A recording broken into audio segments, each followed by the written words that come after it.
Chapter 378. Under the red light of the torch, the bloodstains on the footprints were like ink spots. Looking at that spot, Ning Kei's face turned pale, and he found that he had been shaken back to his original place by the inhibition at the entrance of the cave. The shoe on his left foot had been smashed into a cotton-like thing. He tore it off and struggled to sit up. Looking at the entrance of the cave that had been shrouded in darkness, his eyes could not help showing a trace of fear. Previously, when he violently crashed into the entrance of the cave, just at the moment when he was about to hit the inhibition, the thick and sticky chi of heaven and earth seemed to have sensed something and suddenly became violent. It turned into a terrifying ocean and directly rolled up his consciousness and body. Ning Kei had never been to the Kingdom of Song and had never seen the famous Sea of Storms. But he believed that even the real Sea of Storms was not as terrible as the ocean that he had fallen into. The ocean that was condensed by the thick chi of heaven and earth was shaking violently both on the surface and at the bottom. Thousands of huge whirlpools made it impossible for him to react or struggle, and he directly sank into the depths of the sea. The omnipresent pressure in the depths of the primordial chi ocean turned into countless extremely thin needles, piercing his clothes and skin, and then directly into his body. The seemingly strong great spirit in Ning Kei's body was like a candle in this violent ocean. It was instantly extinguished and scattered by those thin needles. The pain brought by those countless thin needles directly destroyed the protection of his sense of perception by his psyche power, which made him extremely painful. In the end, the violent ocean turned up a wave and easily knocked him back to the shore. He could feel that the wave was at most 1/10,000th of the power of the ocean, but it seemed to be more powerful than the fist of Xiaohou he had met on the shore of the Holland Sea in the wilderness. Hearing the noise, Sang Sang hurriedly ran out of the hut and saw Ning Kei falling on the ground by the light of the torch. She was shocked, and without thinking, she ran into the cliff cave.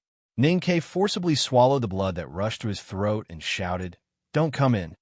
Since childhood, they had lived a difficult life. In order to survive, they had long cultivated a tacit understanding between them. No matter what situation they encountered, Sang Sang would always unconditionally carry out Ning Kei's advice. This had become a kind of instinct. Therefore, after hearing this shout, Sang Sang did not come in no matter how worried she was. She leaned against the stone wall and looked at the pale Ning Quebec. She asked in a trembling voice, "How is it?" Ning Kei put his left foot on his right knee, closed his eyes, and began to meditate. The Great Spirit slowly circulated in his body. After confirming that there were no major problems with the Sea of Consciousness, Ocean of Snow, Ocean of Chi, and the cyclone in his lower abdomen, especially after confirming that the violent ocean did not destroy the Great Spirit in his body, he was slightly relieved and said in a low voice, "It's okay. I won't die." He had been injured too many times in his life, and Sang Sang had seen him get injured too many times. As long as he didn't die, the two of them wouldn't take it too seriously. As long as he didn't die, he would be fine. After the severely shaken sense of perception gradually calmed down, Ning Kei stood up and slowly walked to the entrance of the cliff cave. He stretched out his hand and pressed it gently in the air. His palms suddenly felt sluggish. It did not feel like water, but more like a bag filled with water, soft but unbreakable. Why didn't I sense the existence of the restriction when I walked in? He looked at the entrance of the cliff cave and thought about the magic of the restriction. No wonder his senior brothers and senior sisters were so shocked during the day. If he wanted to break out of the restriction, he was afraid that it would take a long time. After confirming that it would be a long process, he gradually calmed down and prepared for a long battle. After a moment of silence, he looked at Sang Sang and said with a smile, "Anyway, we have to eat first. Otherwise, we will starve to death before we die of old age. Let's go and see if there is anything to eat in the hut." He wanted to make Sang Sang feel more relaxed with this joke. But at this time, his face was pale, his expression was gloomy, his smile was forced, and there was blood on his chest. How could Sang Sang feel relaxed? There is rice, vegetables, and meat in the hut. I don't know when it was prepared. I have steamed the rice before, but the water in the tank can only last for 10 days at most. I don't know where to fetch water.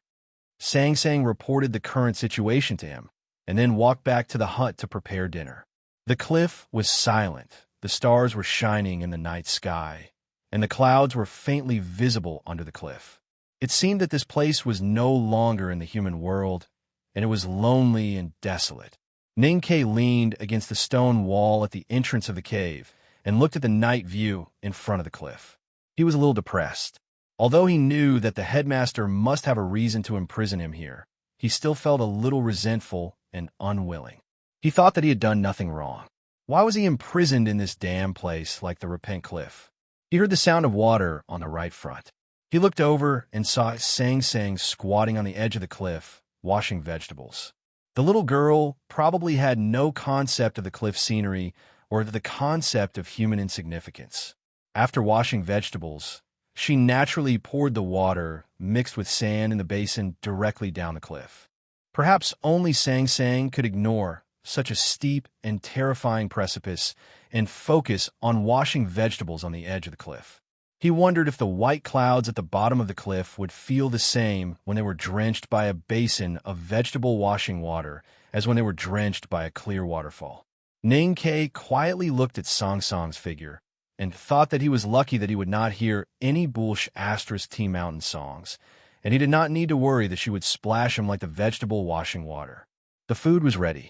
Although the ingredients were simple, the fragrance was still carried into the cliff cave by the mountain wind. Ning Kei used a stone to draw a deep line at the entrance of the cliff cave.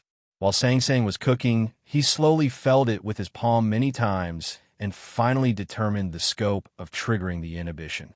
Sang Sang put a large bowl of hot food on the ground outside the cave. Then she took a piece of firewood and carefully pushed the bowl over the line according to Ning Kei's guidance. This inhibition really doesn't care about dead things. Otherwise, I would starve to death. Ning Kei held up the bowl of rice with vegetables and bacon and said happily. The two of them held the hot food and sat on the ground facing each other for dinner, just like they usually did in the old brushpen shop. The only difference was that they were separated by a table, but now they were separated by a line. The line was very short, but it divided the two worlds of the cave and the cliff plateau. Ning Kei was inside and Sang Sang was outside. Fortunately, they were together after all. The cliff faced the west and the terrain was extremely high. Without the cover of the tactical array of the academy and surrounded by green trees, the mountain wind was extremely strong. Especially at night, the cold wind whistled back and forth and the cliff plateau suddenly became cold. The food in Ning Kei's bowl was still warm, but the bowl in Song Song's hand had already become cold. She subconsciously shrank and wanted to lean to Ning Kei, but did not dare to cross the line. Looking at the little girl's shivering and cold appearance, Ning Kei thought of the fairy tale again. His mood and eyes became cold along with the temperature of the cliff plateau. He thought that Sang Sang had been suffering from coldness since she was a child and could not stand such torture. Thinking of this, his hatred for the headmaster of the academy suddenly came back, and he cursed in a low voice. Just when he was about to find a way to trick Sang Sang to go down the mountain, he suddenly heard footsteps on the stone path below the cliff plateau. Although he had been imprisoned for less than half a day, Ning Kei unexpectedly became happy when he heard the footsteps. He shouted, "Which brother is so kind to come to see me?" Suddenly, he understood how the monkey felt when he was trapped under the mountain. In the night, eldest brother clasped his hands behind his back, and second brother carried a load and walked up the cliff plateau. Eldest brother was very relaxed, but second brother's load was very heavy, as if he were carrying two small mountains. When he took out the things from a load, he found that it was all-inclusive, including water, rice, vegetables, firewood, meat, wine, books, chess, zither, and even two old hens. Sang Sang carried the two old hens back to the hut happily, thinking that she could make chicken soup for her young master. He just vomited so much blood and really needed nourishment. Ning Kei looked at the clucking old hens in her hands and was shocked. He sighed and said, "Senior brother, you are really generous. I don't know how you carried such a steep mountain. Why do you carry so many things? It seems that you really want me to live in this cave for several years." Although second brother was the most powerful person in the world, he was not a professional porter after all. It was a bit hard for him to carry the load all the way. He did not answer Ning Kei's sigh, but took out a handkerchief from his sleeve and carefully wiped the sweat on his neck. Then he straightened the crown on his head and looked at Ning Kei seriously. He said, "Younger brother, you have to wake up. This is definitely not a matter of 10 days or half a month." Ning Kei thought that second brother was really not a qualified visitation, and he did not even know how to say auspicious words. A bonfire was lit on the cliff plateau. Sang Sang was dozing off in a deerskin coat. This coat was sent by senior sister Yulian and was just the right size. The fire shone on eldest brother's old coat, as if it was a broken lantern, and second brother's high crown, as if it was a lonely peak with a single tree growing on it. Ning Kei sat in the cave and could not help laughing at this scene. He pointed at second brother's high crown and said, "It really looks like a piece of firewood." Second brother asked, "What's so funny? Why is it funny?" "I won't tell you," Ning Kei said with a smile. "Second brother, in fact, everyone thinks the high crown on your head is very funny. But no one told you because they were afraid that you would be angry." Second brother frowned slightly and said unhappily, "Don't talk nonsense. If you are afraid that I will be angry, why do you dare to tell me now?" Ning Kei pointed at the line in front of him and laughed. He said, "Because I can't get out of the cave and you can't get in either. I thought for a long time and finally came up with this benefit. How can I not use it?" Eldest brother looked at the two and smiled without saying anything. He thought that Junimo would probably not continue to be so boring after meeting such a person like youngest brother. The bonfire crackled. Second brother brewed tea and poured 4 cups. The first cup was sent to eldest brother respectfully, and the second cup was placed in front of Sang Sang. Then he flicked his index finger, and the third cup of tea was thrown into the cave. The black teacup fell in front of Ning Kei and stopped after spinning 3 times. Not a single drop of tea spilled out. Second brother attached great importance to etiquette and rules, so he was particular about the order of serving tea. He served the elder or the virtuous first, and then the young. As for the third cup, he gave it to Ning Kei because he was in prison. Ning Kei thanked him and raised the cup to his nose to sniff it. He did not drink it and suddenly asked in a low voice, "If I really can't get out, then I really can't get out?" Sang Sang is washing vegetables in the precipice. If you want to talk about whether Jiang Yi has any aesthetic pursuit, if you don't think this word is too pretentious, this picture is my favorite. To be continued. If you like this work, please come to Chidian. Come to vote for me. Your support is my greatest motivation. Chapter 379. There were 2. I really can't get out in this sentence. The former referred to his ability, and the latter referred to reality. Ning Kei was thinking and worrying at this moment. The headmaster of the academy had sent him to the back cliff for closed-door training, which made him depressed and even a little desperate. However, he had always thought that the academy would let him out if he was really at his wit's end. He could not just watch his hair turn white overnight and die in this cave of old age. However, in less than a day, he was meditating in the Cloud Cliff Cave. He increasingly felt that his judgment was not trustworthy. Perhaps this cliff cave was really an endless abyss. Listening to his question, the 2 beside the bonfire fell into silence. After a long time, second brother shook his head and eldest brother let out a slight sigh. The mountain wind whistled, and the flamboyant firewood on the cliff plateau gradually weakened. Ning Kei held the hot tea and looked at the flame. He suddenly felt a little cold and regretted following the headmaster of the academy to the back cliff instead of running away with Sang Sang. The cold and the fear of being imprisoned for life finally made the anger that he had accumulated for half a day burst out. He shouted, "It's the first day I see my student, and he locks him up in the cave and prepares to lock him up for life. What kind of logic is this? I didn't do anything wrong, nor did I violate the academy's rules. Why did he do this? Who does he think he is? The emperor or the prefectural magistrate of Chang'an City? Didn't they say that the law of the Tang Empire is the most important? He set up a private prison to imprison innocent people. Does that count as violating the law of the Tang Empire? I'm going to sue him. I'm going to go out and sue him." The two senior brothers beside the bonfire knew that he was just venting, so they ignored him. Ninkei gradually calmed down and laughed at himself. He thought that the headmaster of the academy was not the emperor, but he was more honorable than the emperor. His words were more effective than the law of the Tang Empire. The bonfire shone around the entrance of the cliff cave. Eldest brother looked at the bloodstains on the front of Meng Qi's robe and knew that Meng Qi had tried to escape as soon as he entered the cliff cave, just as everyone had expected. He advised, "It's not easy to do isolated meditation in the cliff cave. It took youngest uncle 3 years to figure out. You need to be patient." During the day in the hut on the other side of the mountain, Ninkei already knew that youngest uncle had been imprisoned in the cliff cave. But now he knew that even youngest uncle, who was once the most powerful person in the world, had to spend a whole 3 years to escape. His body could not help but become colder. No matter how confident he was, he did not dare to hope that he could be compared to little uncle. Little uncle had used 3 years back then, so how long would it take for him to escape? 10 years or a lifetime? He lowered his head and said, "What if we can't get out? It's meaningless for anyone to imprison me in the cliff cave for a lifetime. It's the most meaningless thing to realize that it's meaningless when I'm old." Youngest uncle once said that fate itself is a very cruel guy. Before making sure that you can take on the mission, it will do everything it can to break every bone in you, strip every bit of your flesh and blood, and let you suffer the most extreme pain in the world. Only in this way can your willpower and mind be strong enough to be chosen by fate. Second brother looked at him and said, "Only a real desperate situation can inspire true courage.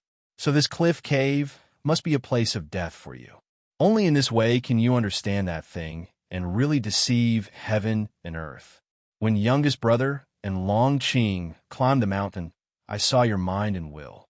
I know that you have potential and it's possible. So even if this thing is meaningless to the world, it is meaningful to you."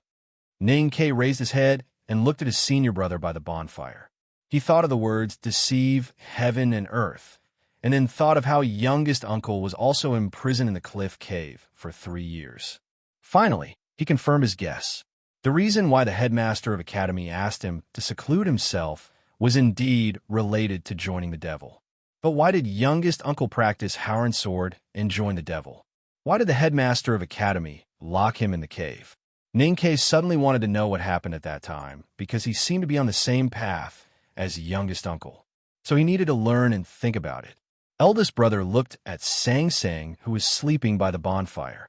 After a moment of hesitation, he smiled and said slowly, "I talk too slowly. Let Junimo tell you." Second brother said, "We have all been to the precipice, but we have never entered this cliff cave. In all the years of the academy, only youngest uncle was imprisoned here for 3 years." He looked at Ninkei in the cave and said, "Youngest brother, you have seen the first exploration of Howren sword in the old library. Later, I taught you the Great Spirit by the Mirror Lake. Now you have inherited youngest uncle's breath in the front gate of the Devil's Doctrine and learned the Great Spirit. Naturally, you understand that Howren sword and Great Spirit are two different things." At this point, it was meaningless for Ninkei to hide the fact that he joined the devil, especially in front of his two senior brothers. After a moment of silence, he said, "The Great Spirit absorbs the aura of heaven and earth into the body.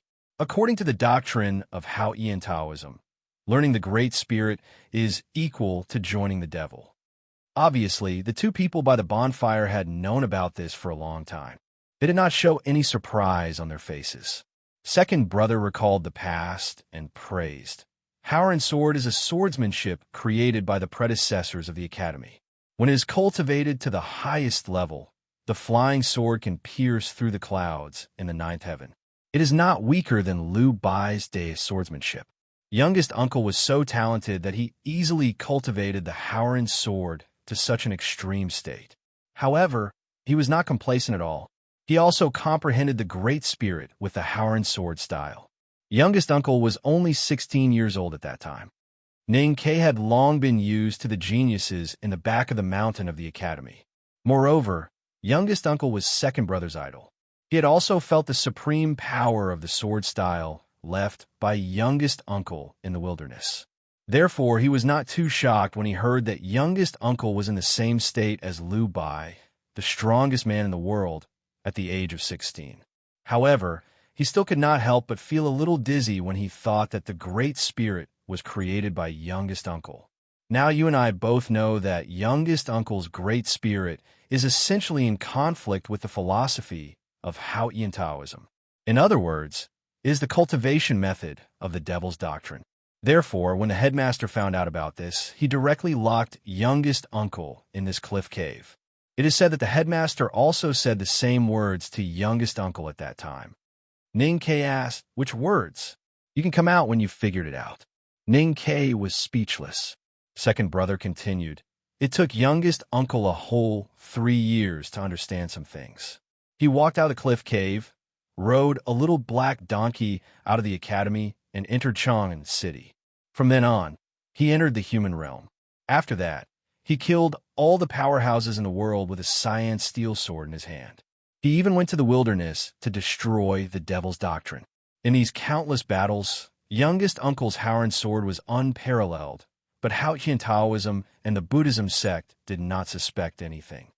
He looked at Ning Ke and said, "Because youngest uncle understood some things in the cliff cave. Ning Ke also understood some things." After a moment of silence, second brother continued, "After youngest uncle destroyed the devil's doctrine with his sword, he was disheartened by something and rode back to the academy on the little black donkey. He pondered for a night in the sword forest at the front of the mountain, and then went to the back of the mountain to talk with the headmaster for 3 days. Then he came to the cliff and built this hut, which is the one in front of you.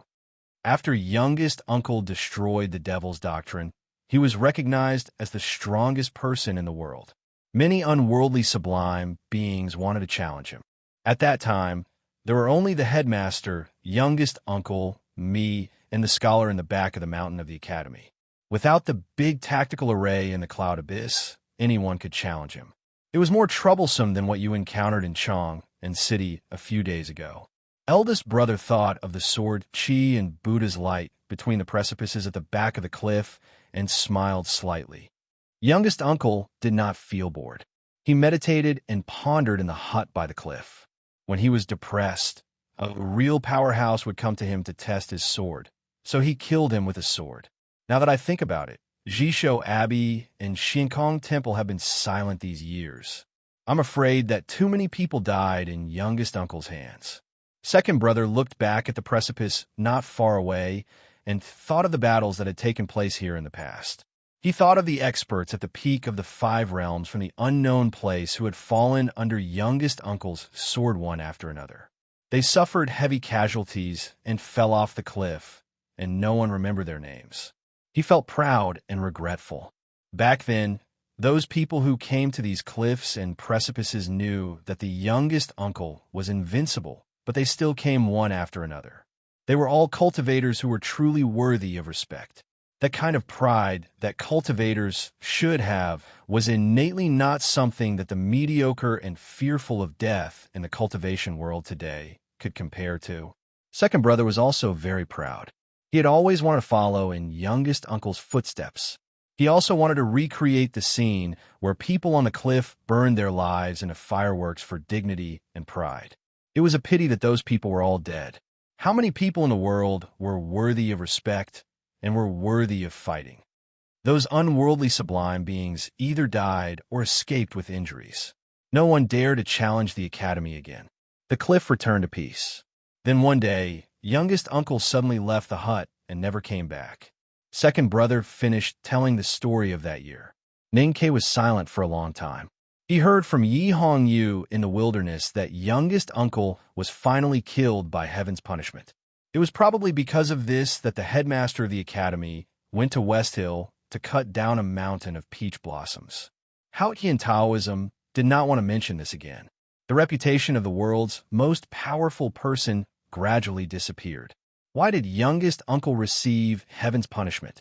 Because the Great Spirit did not tolerate Haotian, and he was already the world's most powerful person, so he provoked Haotian's anger? Youngest uncle had pondered for many years in the thatched cottage in the cliff cave and finally embarked on the path of destruction. How could he understand this matter? The headmaster imprisoned you in the cliff cave, which is equivalent to treating you as youngest uncle in the past. There's a lot of hidden expectations. If you can't even get through this first obstacle, how can you go on in the future? Eldest brother looked at him and said with a smile, "Youngest brother, your state is much lower than that of youngest uncle in the past.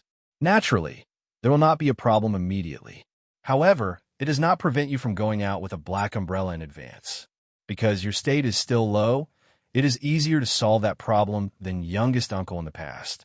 So don't always think that you are not as good as youngest uncle. You still have hope." Ninkei looked at the night sky outside the cliff cave. Ever since he returned to Chong and from the wilderness, he had been thinking about that problem.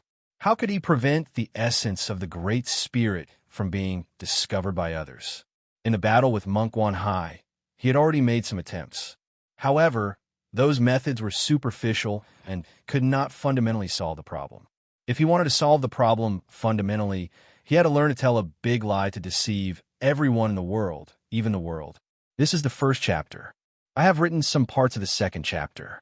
It should be finished before 8:30. To be continued. If you like this work, please come to Chidian. Come to vote for me. Your support is my greatest motivation. Chapter 380. Back then, youngest uncle had secluded himself in the cliff cave and the hut twice. For the first time, he perfectly solved the problem of traveling in the world with the Great Spirit in 3 years. However, when he became the most powerful person in the world and no longer needed to deceive the world, he had to face a more troublesome situation. So he secluded himself again and thought hard. After a long time, he finally found that he could not deceive himself. So he left the academy and went to the sky. Then he disappeared without a trace. Ninkei looked at the night sky outside the cliff plateau and the stars on the dark curtain. For the first time, he tried to look behind the stars and touch the deep curtain. In the world, no one dared to disrespect the academy except for Haotian Taoism. The academy was so powerful that it was arrogant and arrogant. Youngest uncle was still a legend in the back of the mountain. Since the headmaster could take in Tang Xiaotang, a girl from the Devil's Doctrine, it meant that the academy did not discriminate against the Devil's Doctrine. So why did the headmaster imprison youngest uncle and him today? He looked at the night sky and murmured in his heart, "Is he trying to deceive your eyes? But you are the divine light. How can you have eyes?" Ninkei's mind was a bit confused. He suddenly felt a little scared and understood that he was too far away from the real origin of the world. He was not qualified to think about these things. Once he thought about it, the stars in the night sky seemed to laugh. He had to solve the problem in front of him, the problem of how to leave this cliff cave. Youngest uncle had solved this problem perfectly in the past. Now it was his turn. In Chong, and at night, those who were qualified or needed to know received the message from the academy. They knew 2 things. The first was that the headmaster had finally ended his 2-year journey and returned to the academy. The second was that Ninkei, Mr. 13 on the 2nd floor of the academy, was ordered by the headmaster to cultivate in seclusion. Although Zhang Jing, the Grand Secretary of the Imperial Library, was a first-class official, he was not qualified to receive the message from the academy. However, he had recently found his long-lost daughter. Therefore, the Grand Secretary's mansion was the first place to know about these 2 things besides the Imperial City. Cultivate in seclusion? How long will it take? Zhang Jing frowned and asked. Eunuch Lin shook his head and said hesitantly, 1 or 2 months? Who can say for sure? The concept of those eccentric people on the 2nd floor of the academy is probably different from ours. Zhang Jing asked confusedly. According to the laws of the Tang Empire and the rules of the palace, the Ministry of Rites has always been in charge of the affairs of the academy, especially the 2nd floor of the academy. Except for the people in the palace and the military ministry, no one else knows about it. Why did His Majesty ask you to tell me about it?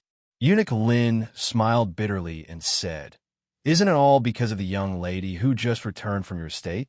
I heard that the principal personally ordered her to take care of Mr. 13. Since Mr. 13 is going into secluded cultivation, your young lady will probably have to accompany him.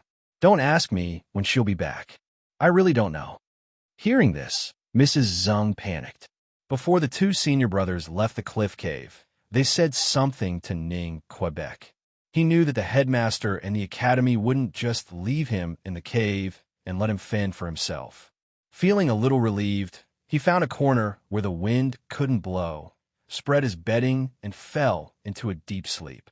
When he woke up and opened his eyes, he found that the sky was still dark. He walked to the entrance of the cave and looked out. There was no wind or rain. The distant Chang and city was shrouded in the morning light, which was very beautiful. Only then did he realize that the cliff faced the west. He could see more of the sunset from the cave, but it was much more difficult to get close to the morning light than the people under the sea of clouds. There were many things on the pole that second brother carried, including many things from the old brush pen shop. No one knew if it was Chin Pippi or another senior brother or sister who went to Chang and city to fetch them. Before going to bed, Sang Sang checked everything. The big black umbrella, the primordial 13 arrows, the box of banknotes, and even the toothbrush and towel were all there. Sang Sang passed water, toothbrush, and towel into the cave. Ning Ke washed up hastily and ate breakfast. He immediately felt refreshed. Suddenly, he thought of a problem and couldn't help but frown. "There's a toilet." Sang Sang knew what he was worried about from his expression. Ning Ke said helplessly, "It will stink." Sang Sang said, "Just wash it frequently." Ning Ke looked at the sea of clouds between the cliffs and shook his head. He sighed and said, "It's a pity that these clouds will be ruined. But youngest uncle also dirted in the past, so it's not a big deal even if there are two more of us." After the refreshing feeling, Ning Ke pinched his nose and was ready to carry the toilet. Sang Sang looked at him and couldn't help laughing. She said, "Didn't you do these things by yourself when you were young? It's only been a few years, and you're already disgusted with the smell." Ning Ke said seriously, "Our identities are different now, so we naturally feel different. Speaking of which, there's something serious that I've always forgotten to discuss with you." Sang Sang asked, "What is it?" Ning Ke said, "I'm thinking if I should buy a maid." Sang Sang pointed at herself and asked confusedly, "Am I not a maid?" Ning Ke said with a smile, "Although you're still my little handmaiden, you're the daughter of a first-rank grand secretary. It's okay to make the bed and fold the quilt, but how can I let you continue to do the heavy work? I'm not used to being served by others." Sang Sang said, "Thinking that there will be one more person in the old brush pen shop, I feel a little awkward." Ning Ke thought for a while and said, "It's indeed a little awkward." Sang Sang smiled and shook her head. She walked into the cave with a basin of water for him to wash his hands.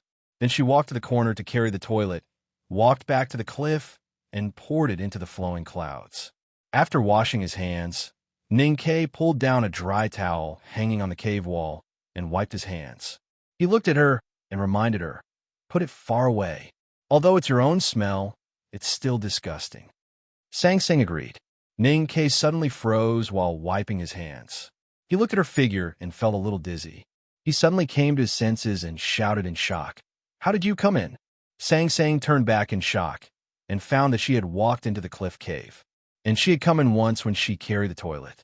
She couldn't help but let out a soft cry and quickly ran out.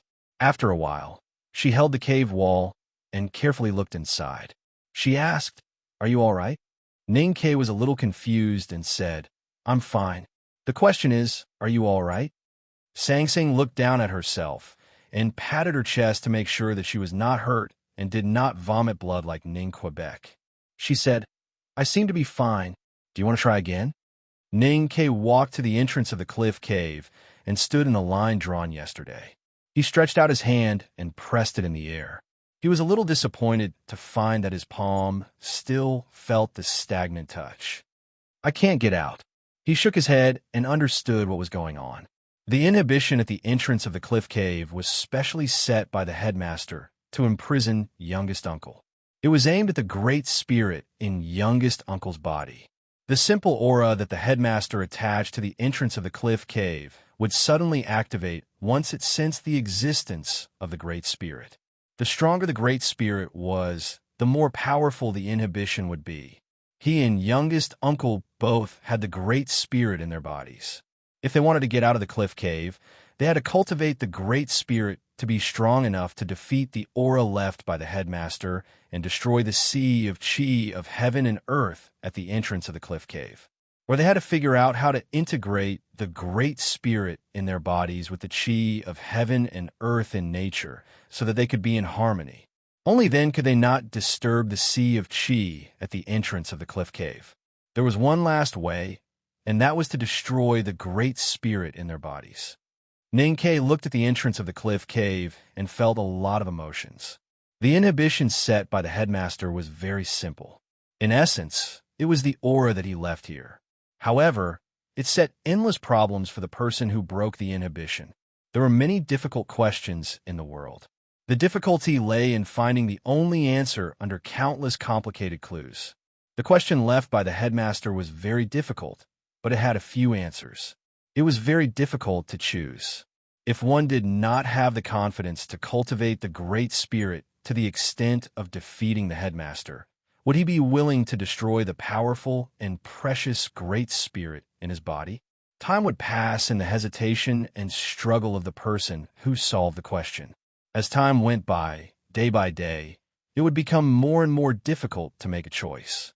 It would even become a terrible torture. If one finally decided to give up after being imprisoned in the cliff cave for many years, he would look back on the first night he entered the cave. He would definitely regret why he did not destroy the Great Spirit in his body at that time. He had persisted for so many years. Wasn't it the most stupid thing to do? Would he be willing to give up in the face of such pain?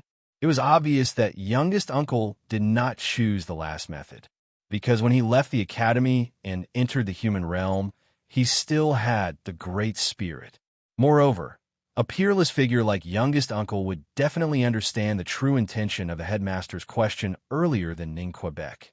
With his temperament and willpower, if he wanted to give up, he would definitely do so without any hesitation or wasting 3 years. Ninkei did not think of the possibility that youngest uncle could directly break the inhibition set by the headmaster with the Great Spirit.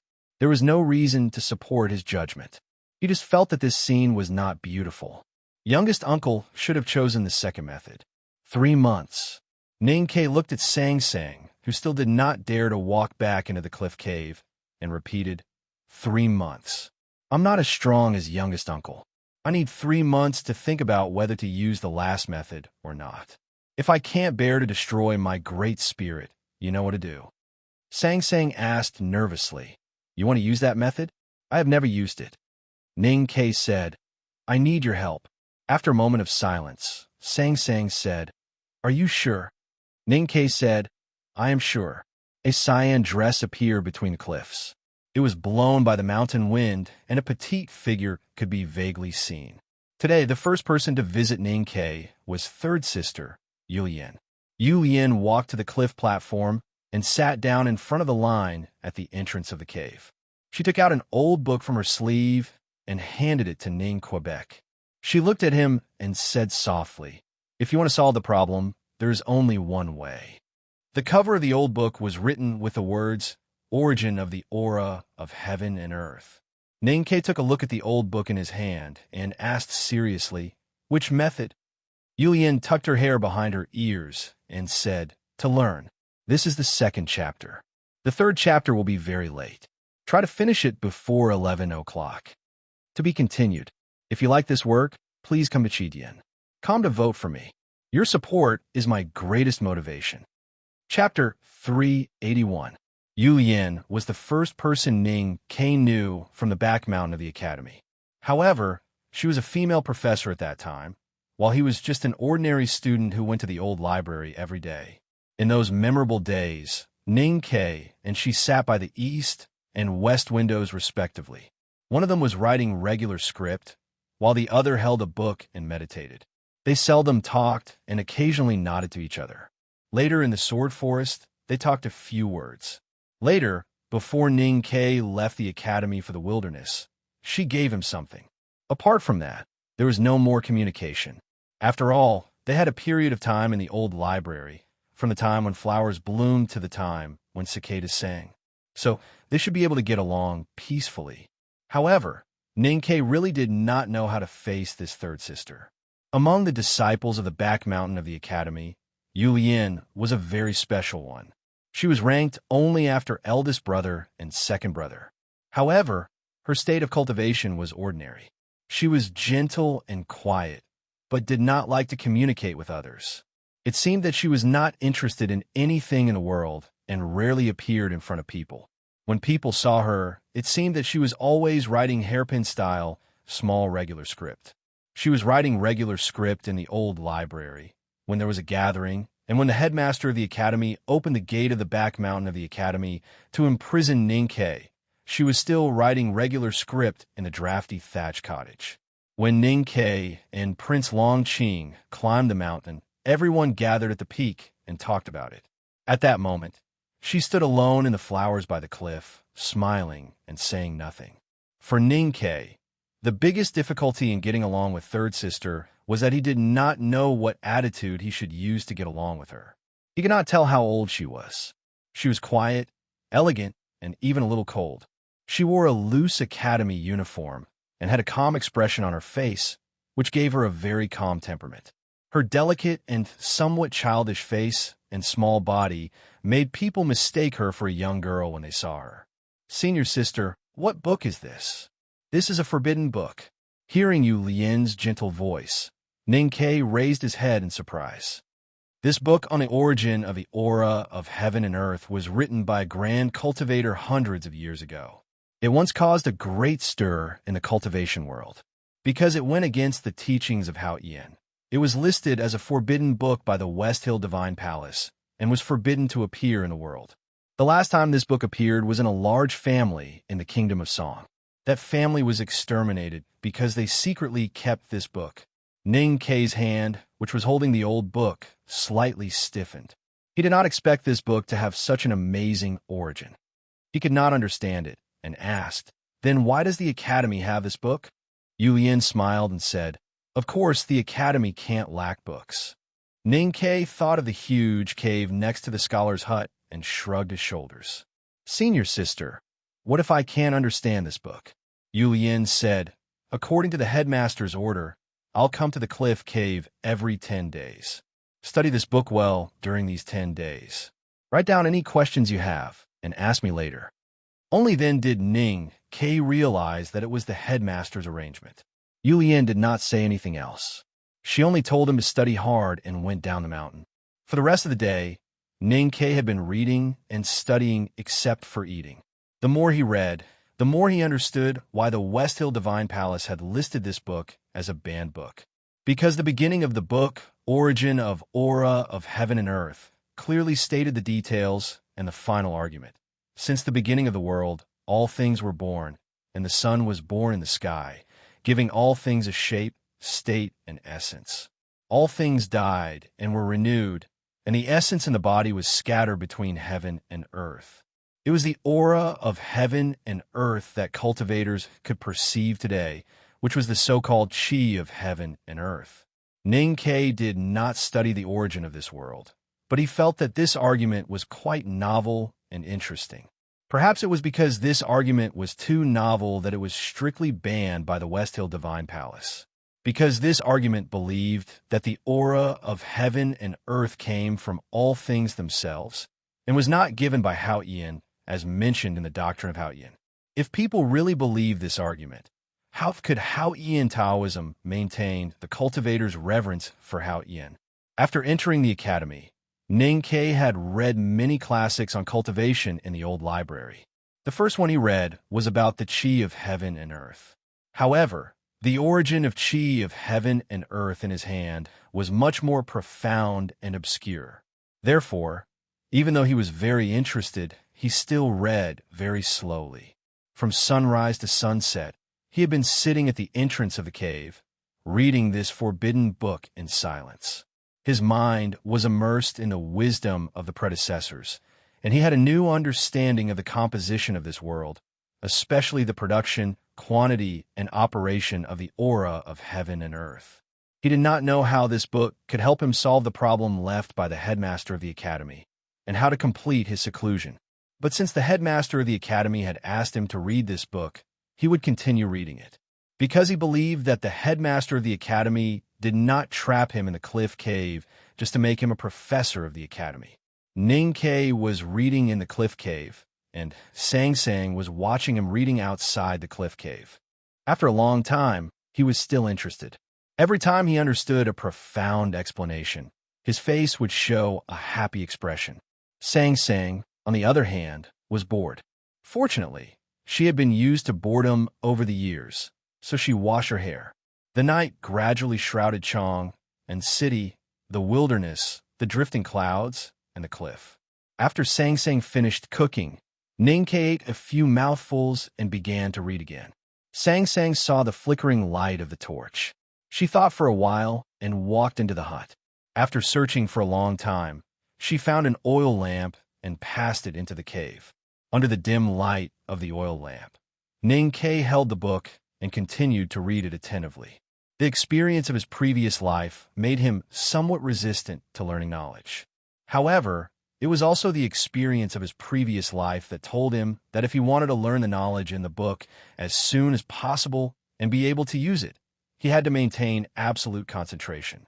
Ning-Kei read until late at night, when the oil in the lamp was about to run out. He did not rush to sleep, but closed his eyes to review today's reading in his mind. Because he slept too late, Ning-Kei was still very tired when he was awakened by the sound of bellows outside the cliff cave the next morning. He could not help but feel annoyed and wondered where the sound came from. He rubbed his eyes, put on a thin coat, and walked to the entrance of the cliff cave. He looked at the fat man who was supporting his waist and looking at the scenery outside the cliff, panting and pretending to be pretentious. His expression suddenly changed. The sound that woke him up was Chin-Pippy's panting when he climbed the stone path. However, he did not expect that a person's panting could be as loud as thunder.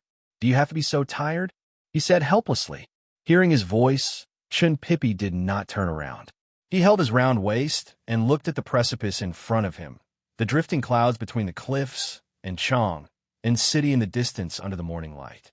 He panted and said in a hoarse voice like a scholar, "Oh, I once climbed to the top to see stop." Ning-Kei stopped his sigh by driving a donkey. Chin-Pippy turned to look at him and shook his head repeatedly. He criticized, "That's not elegant. Although youngest uncle did ride a donkey back then, why do such an indecent thing in such a wonderful view?" Ning-Kei looked at him and said angrily, "You know I'm not in a good mood. Don't pollute my ears with those sour words. Be careful, or I'll kick you down the mountain." Chin-Pippy thought of the precipice that was so close to him when he went up the mountain, and his legs became weak again. He patted his chest with lingering fear and said, "This precipice is too steep. I almost lost my life when I climbed up. Thinking that you're going to stay here for 8 to 10 years, I really can't feel good." Ning-Kei sneered and said, "That's because you're too fat." This sentence hit the nail on the head. Chin-Pippy did not know how to fight back. He looked at the cliff cave, and suddenly his eyes brightened. He exclaimed, "So this is where youngest uncle used to live. I didn't visit it because of the steep mountain road. Today is the first time I see it. This cliff cave is not ordinary. It's very historic. It's a great honor to live in it. I envy you." A stone whizzed through the air from the cave and almost hit Chin-Pippy's foot. It bounced a few times on the cliff platform and fell into the sea of clouds on the cliff, never to be found again. Chin-Pippy was shocked. He pointed at the cliff cave and shouted, "You're going to kill me." Ning-Kei continued to search in the cave for a long time, but he couldn't find a second stone. He angrily rushed to the entrance of the cave and shouted, "You shameless thing! Why don't you live in such a historic cave? I'll give all the honor to you. Come in, come in." Chin-Pippy sneered and said, "Come out if you can." Ning-Kei said shamelessly, "Come in if you can." Sang-Sang had been standing beside the cliff cave and watching the senior brother and junior brother quarreling. She finally couldn't help saying, "I think you're both very capable." Ning-Kei and Chin-Pippy looked at her at the same time. Chin-Pippy hesitated for a moment and asked seriously, "Are you telling the truth or sarcasm?" Sang-Sang looked at him and said nothing. Chun Pippi had always thought that he was a peerless genius. However, he had been to the old brush pen shop several times and played chess with Sang Sang. At least in front of Sang Sang, he didn't have such confidence anymore. Correspondingly, he valued Song Song's evaluation or praise of him very much. Song Song's silence hurt his self-esteem to a certain extent. He looked at Ning Kei in the cliff cave and said mockingly, "Only a monkey locked in an iron cage would throw stones at people because it's too boring. I forgive you."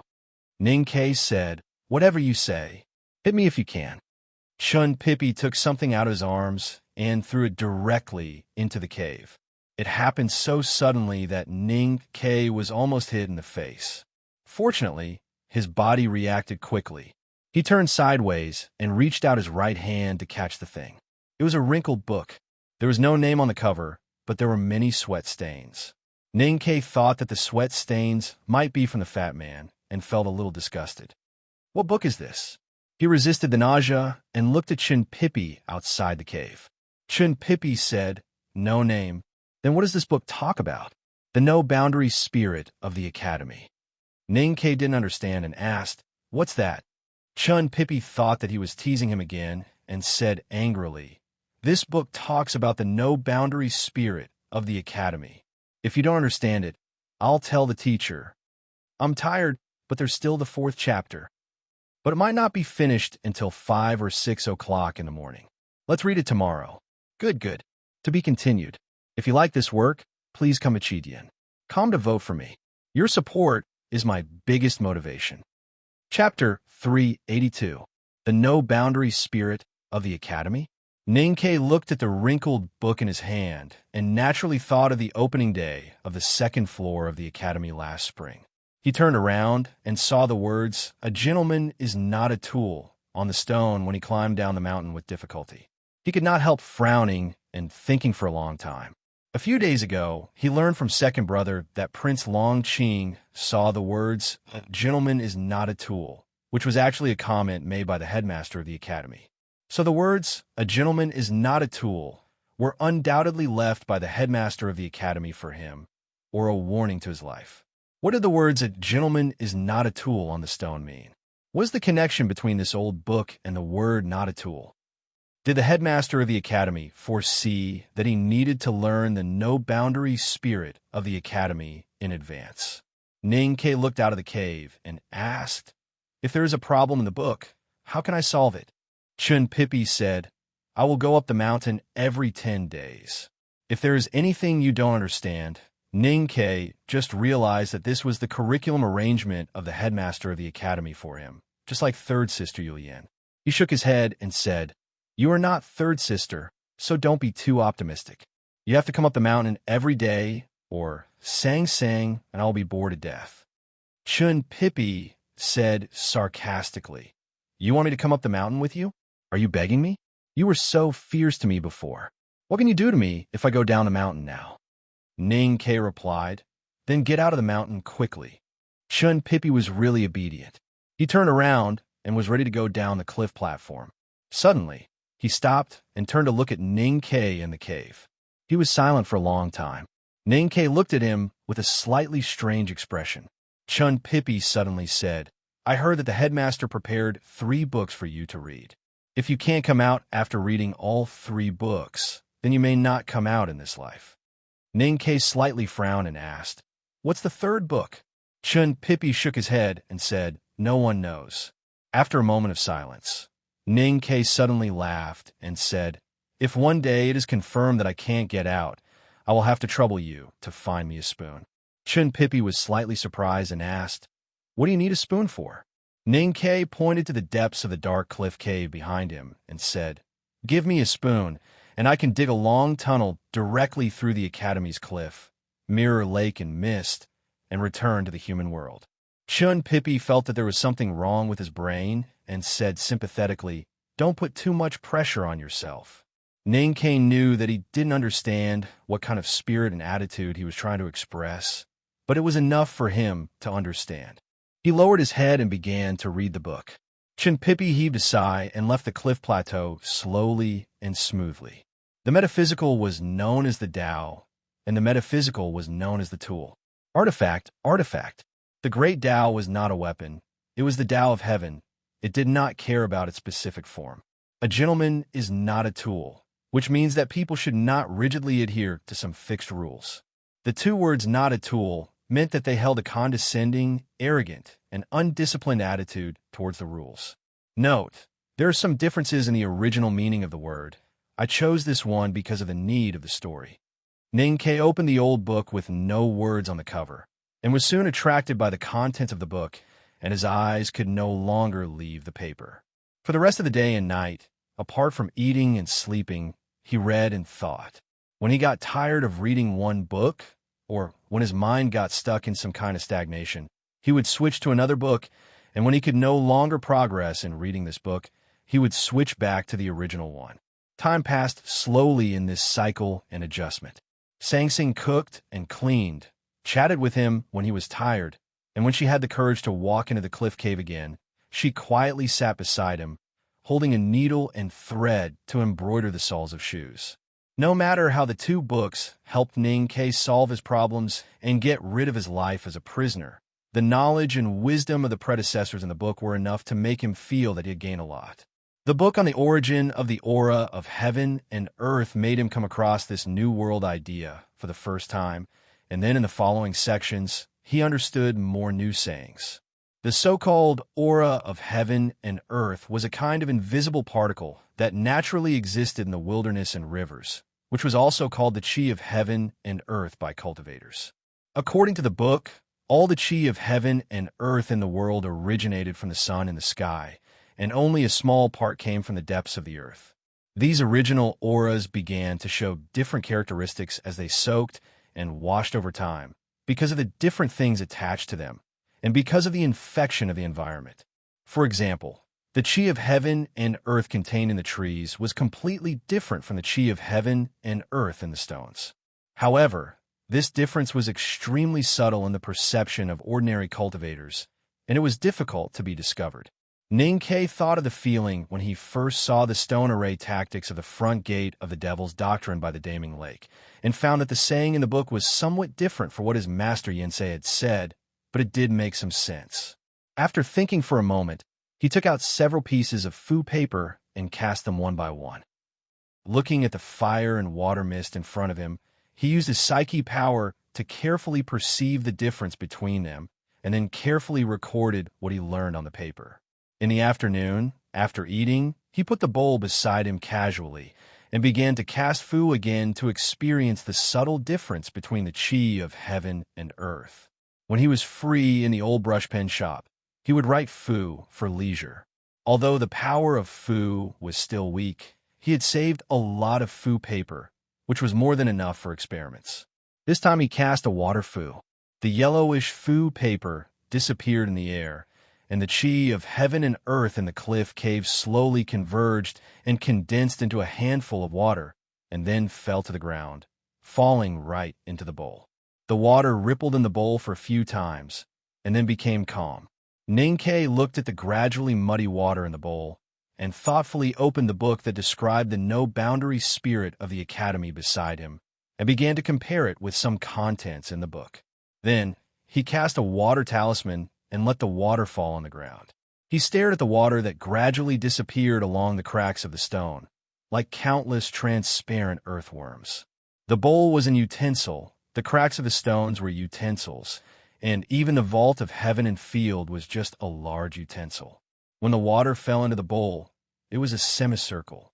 When it fell into the cracks of the stones, it was a transparent earthworm. When it was released by the clouds, it was a bead curtain. When it flowed into the field, it was countless tiny particles. The water itself had no shape, and it only had shape because of the utensil that carried it. This was the real, no-boundary spirit. Was the chi of heaven and earth like this kind of existence? It was easy to draw such an inference. Looking at the book, Ninkei did not feel proud at all, and tried to find the connection between this inference and the inhibition of the cliff cave. After a long time, he woke up from his meditation and rubbed his eyebrows tiredly. Then he noticed that Sang Sang had come to him and was embroidering there. I remember before I went to the wilderness, You said that your embroidery was so bad that you didn't want people in Chang'an to see it, so you gave your needles and thread to Xiao Qiao. Where did this come from? Ning Ke asked. Sang Sang raised her head and scratched her temple with the end of the needle. She said, I asked seventh sister for this yesterday when I went down the mountain. I have to find something to do to kill time. Ning Ke thought that she was really bored staying on the cliff plateau. Then he suddenly thought of something and handed over the book of No Boundary Spirit in his hand. He said, You can read it when you are bored. Sang Sang was slightly startled and said, Can I read it too? These two books were the Academy's treasured supreme arts. They must have been carefully selected by the headmaster for his little disciple, and the common people could not read them. Logically speaking, Ning Ke should not let Sang Sang read them, but he had long been used to sharing all the good things with Sang Sang, and even ranked her ahead of himself. The most important thing was that he had been poor and afraid since childhood, so he was stingy. Now he no longer worried about money, but he still subconsciously wanted to take advantage of others. Ning Ke said, This is a good thing. You will suffer a loss if you don't read it. Sang Sang felt it was indeed a pity and said, But I can't understand it. Ning Ke said, Even the great divine priest of light, that shameless swindler, wants to accept you as his successor. You must be very talented in cultivation, maybe even better than me and Chin Pippi. You have been following me all these years, but I have not thought of exploring this side of you. Maybe a cultivation genius has been buried. Sang Sang laughed and said, You are making fun of me again. Ning Ke said, Never mind that.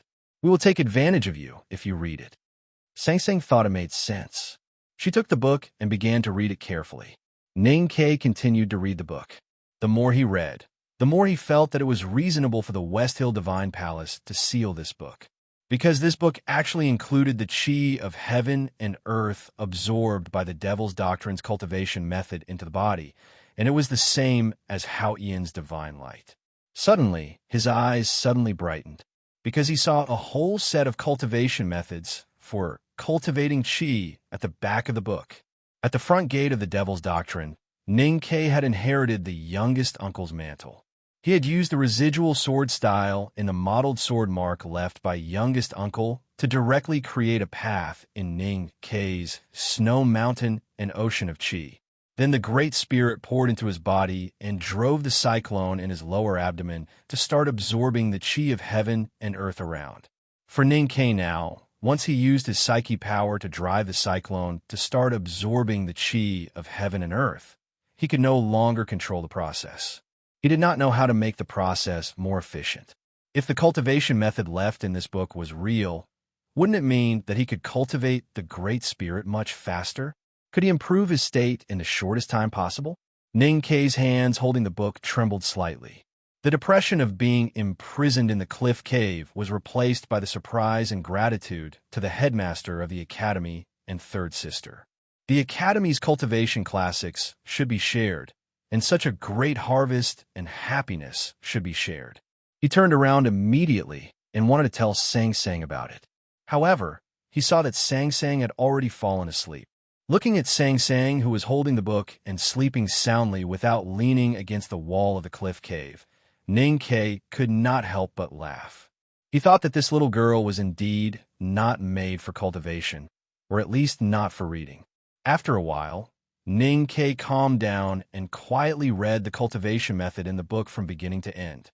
He only closed his eyes slowly when he was sure that he could remember every word in the book. He began to cultivate chi for the first time. What he cultivated was the Great Spirit. The 4th chapter is finally written. I'm also useless. These chapters are too damn hard to write. There will definitely be an update after I wake up. But today's update will be very late. I'm going to sleep. I'll ask for a recommendation vote to stimulate me.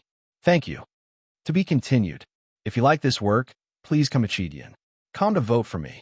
Your support is my greatest motivation. Chapter 383. To raise was to support, to nurture, to pity, to protect, and to mend. To raise chi was to carry out these actions on the chi of heaven and earth that was absorbed into the body. Ning Ke followed the description in the book and entered a state that was similar to meditation. However, it was not as deep as meditation, and he still maintained a continuous connection with the real world. This connection was breathing, or in other words, breathing. The air in the cliff cave entered his lungs according to the rhythm of breathing, and then returned to the outside through his mouth and nose. The chi of heaven and earth contained in the air gradually settled and stopped in the process, and began to nourish every part of his body, including the most subtle parts. Every time he breathed, Ninkei could feel a trace of chi of heaven and earth entering his body. This change was very subtle, but when he entered a certain rhythm, the superposition of this subtle change would become more obvious, even to the extent that he could feel the increase of the aura. After inheriting the youngest uncle's mantle at the front gate of the Devil's Doctrine, the process of absorbing the chi of heaven and earth and transforming it into the Great Spirit had always been slow. Moreover, at this time, he finally found that he could actively cultivate the Great Spirit, and from then on, it became something that he could control and look forward to. After the initial shock, he began to feel happy. This was a surprise. The night was deep, and the morning light was about to rise. In the cliff cave, Sang Sang was dozing off while Ning Kei sat cross-legged and seriously breathed every breath of air.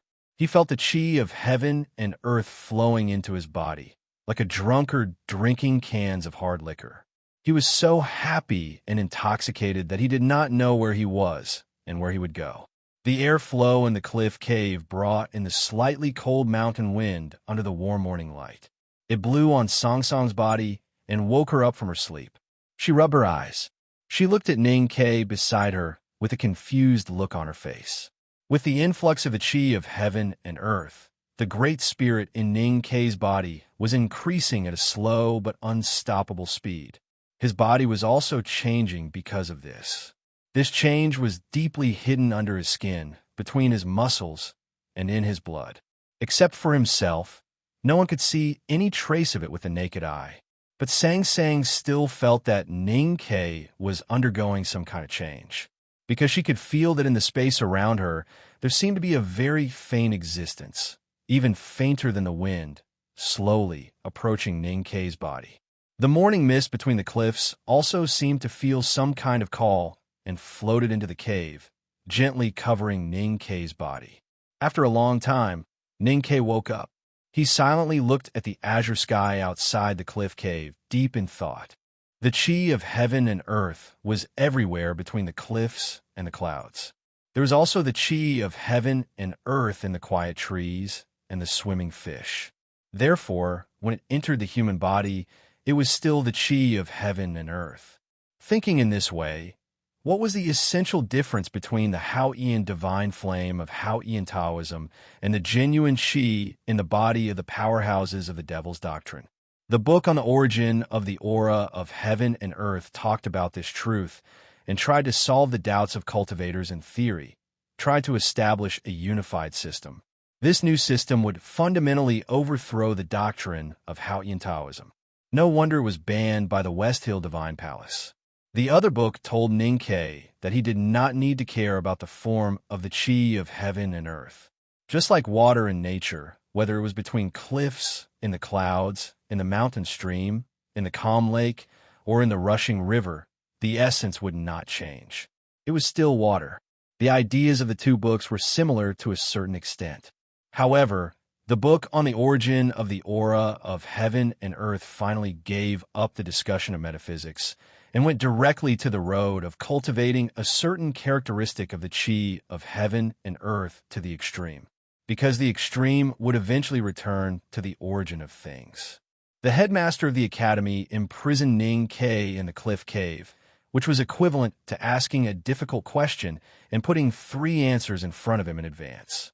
The ideas in the two books were the 2 methods that the headmaster of the academy taught him. Either to cultivate the Great Spirit to the extreme and powerful state and ignore the heaven and earth, or to use the no-boundary spirit to harmonize the Great Spirit inside the body with the chi of heaven and earth outside the body. Chun Pippi said there were 3 books, and these were 2 of them. Then what was the 3rd book? What other methods could he find by reading that book? In the following days, Ninkei seemed to return to the time when he first entered the academy and went to the old library. His life was calm and simple. He ate, slept, read, thought, and then read again.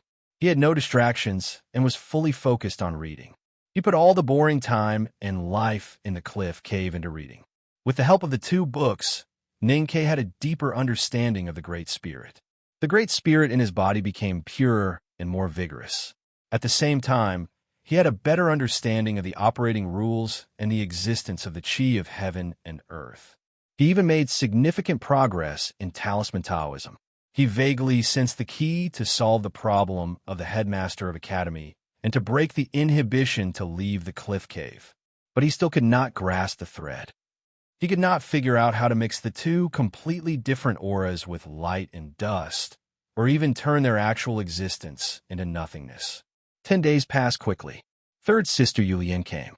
Her loose academy uniform fluttered in the cliff wall like a flag. She walked into the cliff cave and instantly became as quiet as the silk cloth on the table. Ninkei did not waste any time. After a simple salute, he took out the paper with the questions he had these days and seriously asked her about the problems he had encountered in reading. Yulian began to answer after thinking for a while. Her words were concise and even too simple. It seemed that she was a man of few words. However, these simple answers often fell on the most critical parts and directly made Ninkei's stagnant thoughts suddenly clear, and he easily saw a new path in the fog. Finally, Ninkei began to ask about the qi cultivation method at the back of the book after hesitating for a while. Yulian frowned slightly and remained silent. Ninkei glanced at Sang Sang, who was sitting outside the cliff cave and embroidering. He thought that senior sister was silent because there were outsiders from the academy present, and it was inconvenient. Yulian smiled and said, "Since the headmaster asked this little girl to accompany you, you don't mind her listening beside you. The so-called qi cultivation method seems to be from the devil's doctrine, but this cliff cave is far away from the world. Why do you care?"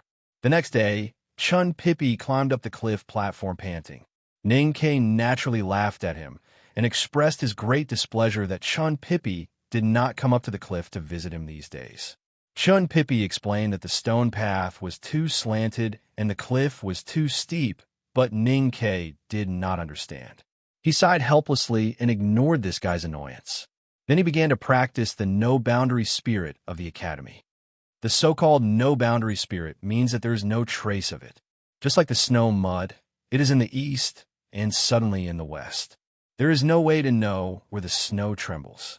When you want to move, you move at will. If you don't, how can the enemy know what you want to do? Chun Pippi raised his right arm and pointed at the blue sky above the cliff with his ring finger. An invisible aura suddenly shot out from between his fingers, but did not shoot into the sky in the direction of his fingers. Instead, it shot into the cliff cave unpredictably. That invisible aura was the chi of heaven and earth that was compressed to the extreme. The aura brushed past Ninkei's shoulder and quietly fell on the hard rock wall of the cliff cave. With a soft sound, a dark round hole appeared on the wall. No one knew how deep the hole was. I was already very tired. Friends came from afar, and I drank a few cups of wine. I suddenly collapsed and suffered for a long time, but I could only write this much.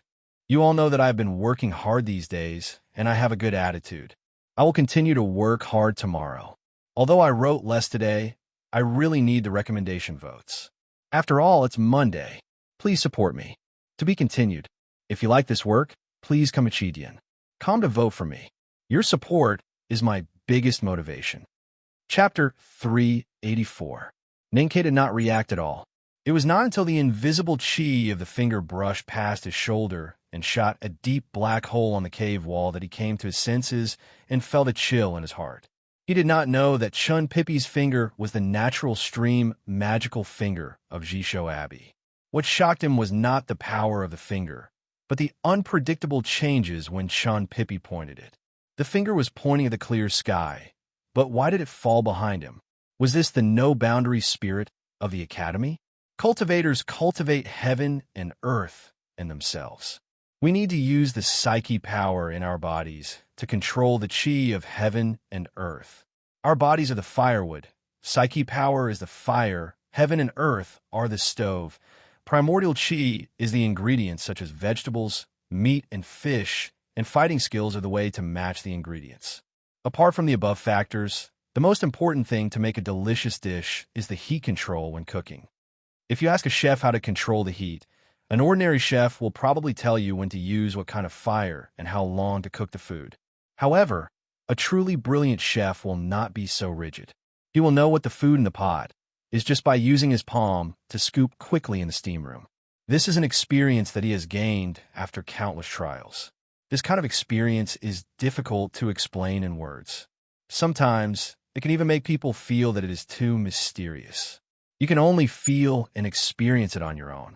Chun Pippi looked at Ning Ke in the cliff cave and said, "The heat control is the meaning." Ning Ke thought for a moment and understood what he wanted to say. He suddenly had a more intuitive understanding of the book that taught about the no-boundary spirit of the academy. Thinking of the example that Chun Pippi gave in the letter when he first entered the old library of the academy, he could not help but sigh and say, "Eating and sex are indeed human nature." You took these two things as examples, and it is really easy to understand.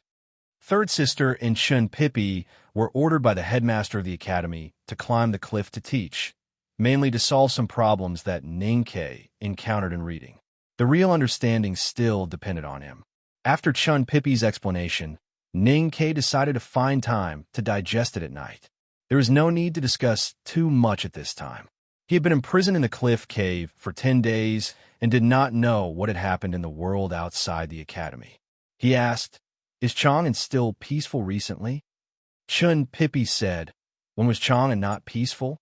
What are you concerned about?" Ning Ke said, "Someone in the imperial court seems to have a problem with me.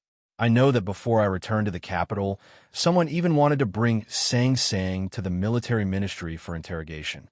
You were there." Chun Pippi nodded and said, "It's very simple. You don't need to worry about it." Ning Ke shook his head and said, "What about the two sadhus we met on the street a few days ago?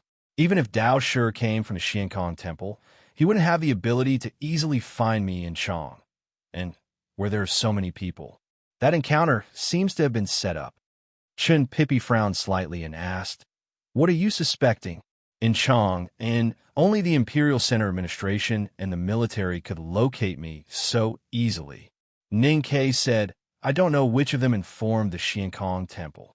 Hearing this, Chun Pippi frowned even more and said, "Helping outsiders to challenge the Academy's disciples who have entered the human realm? Even the military wouldn't have the guts to do that. Besides, aren't they worried that they would be scolded by the people of Chang and after the matter is exposed?" Ning Ke had lived in the Tang army for many years. Of course, he knew the style of the military very well. He said, "As long as it's good for the empire, the generals won't care about anything." Chun Pippi stayed on the cliff platform and ate the white meat and pickled cabbage hot pot cooked by Sang Sang. He wiped his oily lips and shamelessly ignored the mess and the piles of dirty bowls. He hummed a little tune and walked down the cliff happily. No matter how Ning Ke cursed him, he didn't fall into the abyss. Facing the cliff and the cloud, Ning Ke scolded Chun Pippi loudly. Unfortunately, the cliff was beside him and the cloud in front of him was the void. He couldn't hear any echo at all, so he inevitably felt a little lonely. Without wasting any time, he walked back to the depth of the cliff cave and sat on the old futon. He sat cross-legged and meditated with his eyes closed. He continued to cultivate the great spirit in his body according to the cultivation method in the book. The white clouds between the cliff seemed to be indifferent. But Sang Sang, who was squatting on the edge of the cliff and washing the bowls, clearly felt the change in the cave. She looked back, but there was no morning fog at this time, so she couldn't see the scene before. When the night shrouded the cliff, Ning Ke slowly opened his eyes and ended today's cultivation. Looking at Sang Sang, who was standing in front of him with a plate of food, he shook his head and said, "I'm not hungry yet. Put aside. If you're tired, go to rest early. If you're bored, talk with me for a while." Sang Sang knew that he had been worried that she would be bored and lonely. She also knew that with his temperament, he definitely wouldn't have any interest in chatting before he solved the problem. So she smiled and shook her head. She put the food beside him and walked back to the hut on the edge of the cliff. Ning-Ke was still sitting cross-legged with his hands spread out on his knees. A yellowish fu paper appeared in his left palm. The fu paper was slowly disintegrating at a speed visible to the naked eye, releasing talisman intent into the air. His right palm was empty, but the light of the oil lamp was slightly deformed. The aura between the two palms were faintly different. The chi of heaven and earth condensed by the fu paper was above the left hand, while the pure Great Spirit overflowed from the right. He looked at the two invisible auras in front of him attentively. His deep psyche power slowly and carefully touched every fragment of the aura, trying to find something from it. The chi of heaven and earth condensed in his left hand and the Great Spirit in his right hand were both invisible and intangible like the void. But with his psyche power, he could clearly distinguish the difference. Since he was imprisoned in the cliff cave, Ning-Ke had read the two books and practiced hard. Now he could clearly distinguish the aura of heaven and earth that seemed to be exactly the same, but actually had slight differences. But he still couldn't unify the aura of heaven and earth that had different forms into the same state, even if it was as similar as possible. He couldn't even sort out his thoughts in this aspect. According to the concept in the book, Examination of the Origin, the genuine chi in the body of the cultivators of the devil's doctrine and the Great Spirit in his body were actually a kind of chi of heaven and earth. If he could go back to the original state countless years ago and change the appearance of the Great Spirit into the original state, then he would be able to solve the inhibition in the cliff cave and have a perfect answer to the question given by the headmaster. But it was a pity that he was still at a level where he didn't know why. Not to mention that he couldn't deduce the specific operation method from what he knew. When he was challenged by Monk Guanhai, he thought for half a day by the winter lake at the foot of Yiming Mountain and came up with a way to use the Great Spirit with talisman intent. And it was very effective. He could use the chaos of the primordial chi caused by the talisman intent to effectively cover the aura of the Great Spirit. But if he met a real grand cultivator, he would be seen through at a glance. As a core disciple of the headmaster of academy and a student of the second floor of the academy, even if he was seen through to join the devil, he probably wouldn't be killed immediately. But what if he was seen by others? On the futon in the depths of the cliff cave, Ning-Ke looked at the two auras between his hands and thought for a long time. Although he looked calm on the surface, he was a little confused and frightened inside. Sang-Sang walked back to the cave from the hut by the cliff and found a dry and quiet place. She opened the bedding and fell asleep. Ning-Ke walked to her and quietly looked at her dark little face for a long time. Then he reached out to tuck the corner of the quilt and turned to go deeper into the cliff cave. These days, he had been thinking about solving the problem and didn't pay much attention to the cliff cave as a bedroom. At this time, his thoughts were a little chaotic, so he simply put these annoying things aside and walked slowly. The cliff cave wasn't big. There was an opening about 2 people's height on the side of the precipice. Inside, there was a space about 10 steps wide. The cave walls weren't smooth, nor were there any jagged rocks. Nothing special could be seen. Going deeper, there was a long, slanted cave on the left and right sides. These 2 caves were a little narrow. After walking for more than 10 steps, they came to the end. The deepest part was all hard and solid granite, and there was no possibility of going further. Ning-Ke held the oil lamp and looked at the cave wall. There were countless fine cut lines on the stone wall. They might be formed naturally, but they looked more like they were cut by sharp metal objects. Suddenly, his eyes lit up. In the depths of the Tianchi Mountains in the northernmost part of the wilderness, in the abandoned front gate of the Devil's Doctrine, he had once seen the mottled sword marks left by youngest uncle on the blue stone wall. It was also because of those sword marks that he understood the true meaning of the Great Spirit and inherited youngest uncle's mantle that he was able to defeat the terrifying Master Lotus. He remembered that youngest uncle had been imprisoned by his teacher for 3 years. No one came to visit him, let alone Sang-Sang. He must have been very depressed. Could it be that these 2 narrow holes were cut by him with a sword? If these 2 narrow holes were also left by youngest uncle, then would these marks that looked like they were made by knives and axes like the mottled sword marks in the front gate of the Devil's Doctrine? Would they contain some aura and some hidden meaning? Ning Ke held the oil lamp and stood in the middle of the wall full of cut lines. He gradually became excited. He went to get a wooden stick and held the oil lamp in front of the narrow cave entrance. With the dim light, he began to carefully examine the cut marks on the stone wall that looked like the ripples in the lake. No matter if his idea was correct or not, he should at least try. He looked for a long time, but did not see any aura hidden in these cut lines. He did not find any pattern in these lines, but he still did not give up. After a moment of silence, he stretched out his hands and placed them on the wall. He slowly touched the stone wall, feeling the roughness coming from the surface of his palms. He touched from the entrance to the bottom of the cave, from his feet to the top of his head. He did not let go of any cut line and did not miss any area. He did this for the whole night. The night outside the cliff cave was gradually replaced by the light blue sky. His face was full of exhaustion, but there was no sign of discouragement. Try to finish the next chapter before 12:30. To be continued. If you like this work, please come to Chidian. Come to vote for me. Your support is my greatest motivation. Chapter 385. Ning Ke spent the whole night looking at the cut marks on the cave wall and touching them carefully like a blind man. His palms turned red and even started to peel, but he still couldn't find any secrets left by youngest uncle. After meditating for 10 whole days, forgetting to eat and sleep for 10 whole days, and forcefully suppressing the anxiety in his heart, and pretending to be calm for 10 whole days, he was already exhausted to the extreme. His mental state was very tense, and after such a fruitless night, all these negative things suddenly burst out. His messy black hair draped over his shoulders, and he looked haggard. Looking at the 2 books on his knees, Ning Ke kept muttering to himself. But because his voice was hoarse and weak, no one could hear what he was saying clearly. Sang Sang walked into the cave with water and looked at him worriedly. Ning Ke took the towel and rubbed his face absent-mindedly.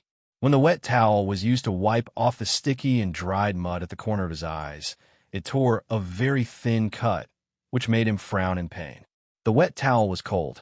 His cheeks turned red, not knowing whether it was because of fatigue or pain. The scarlet color appeared on his cheeks, which were slightly pale because of the lack of sunlight. It was not very good-looking, but looked very unhealthy, like a person who had been sick for a long time. His mental state was extremely bad, so the efficiency of reading and learning naturally became extremely low. He held the 2 books and tried to read them, but found that he seemed to be reading the classics in the old library, and he became the loser who couldn't cultivate again. The ink characters on the paper floated up mischievously and began to swim around like tadpoles, which could not be caught no matter how hard he tried. He closed the book helplessly, closed his eyes, and began to review what he had learned a few days ago. However, his mental state was so bad that even his brain seemed to become unclear, and there was a big deviation in his memory.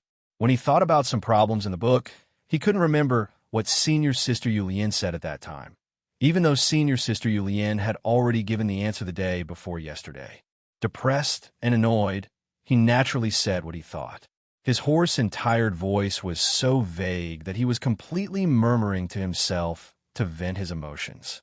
However, he didn't expect that Sang Sang, who had been sitting quietly beside him, would suddenly say something, which was the answer given by Senior Sister Yulien the day before yesterday. Ning Ke was slightly stunned, and then he remembered that his little handmaiden's memory had always been extraordinary. Sang Sang began to repeat what Yulien and Chun Pippi said 2 days ago. However, Ning Ke was in such a bad state that he reluctantly waved his hand after listening for a while, indicating that there was no need to continue. He threw the 2 books beside the futon like garbage, stood up, stretched, and yawned. He slowly walked to the cliff cave entrance and looked at the world outside.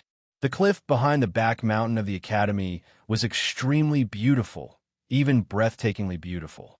However, even if the lines on the precipice were like knives that pierce people's hearts, they were not real knives after all.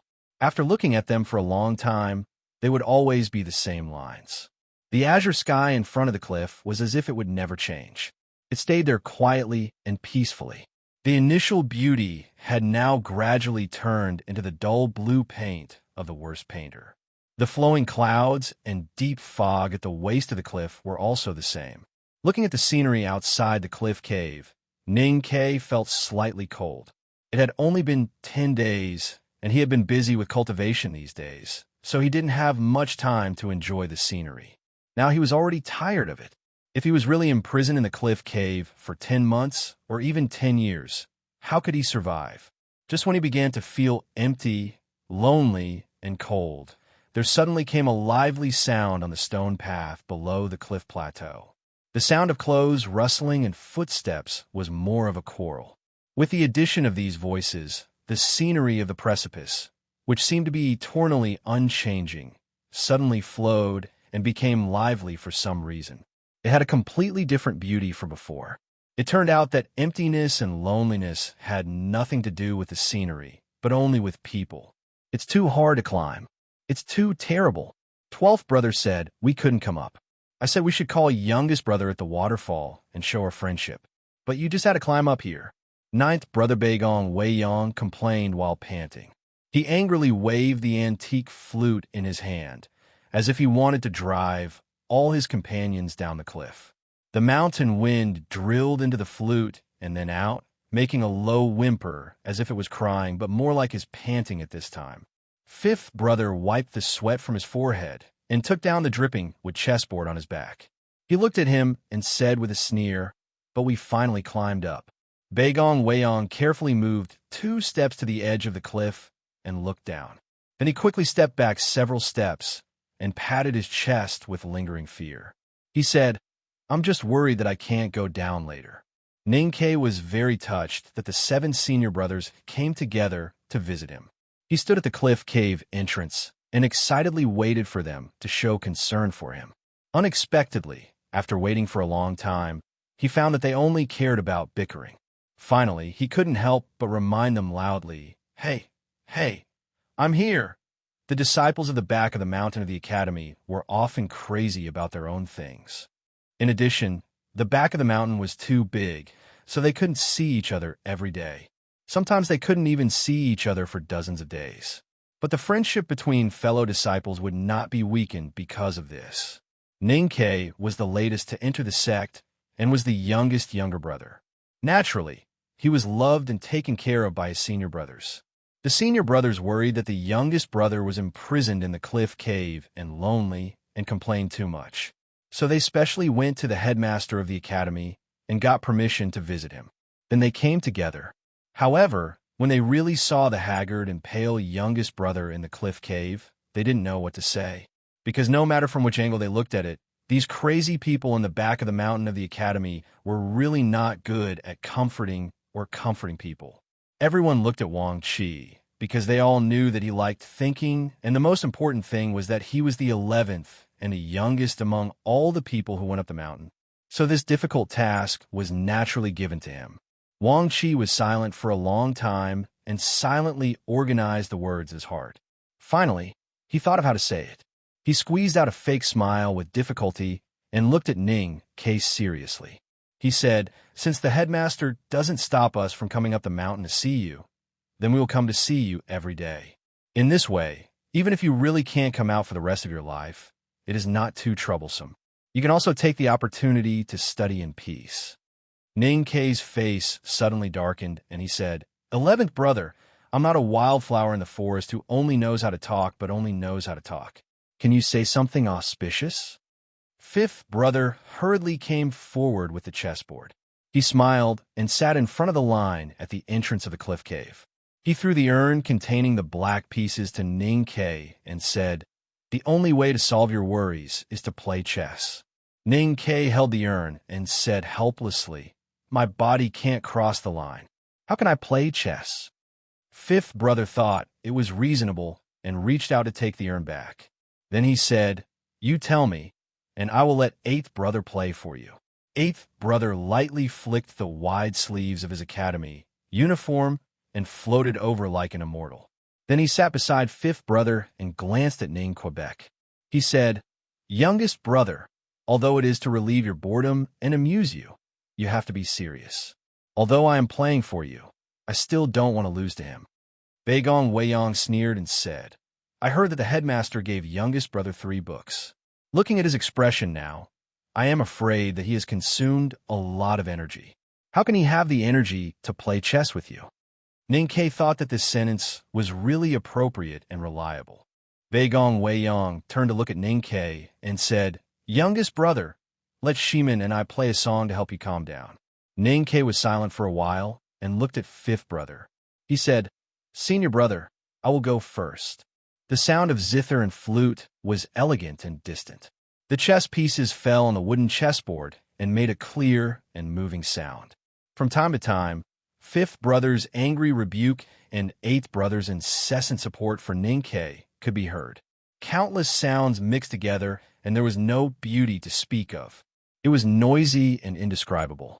At this time, the cliff cave was not lonely at all.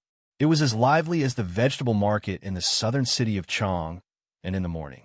Ning Ke held a black chess piece and thought in a daze. Is this also a retreat? He suddenly missed the previous emptiness, loneliness, and coldness. Fourth brother, who had been silent, finally couldn't stand it anymore. He sternly drove those crazy people out of the cave and then looked at Ning Ke, who was relieved. He said, Everyone is just being kind. Ning Ke sincerely replied, I can understand. Fourth brother said again, What we have learned is not helpful for you to break through. Today, we are here to encourage you. What do you want? Ning Ke smiled and shook his head. He was going to ask Sang Sang to make tea for senior brothers. Although he was now a prisoner of the academy, there was indeed some good tea in the hut.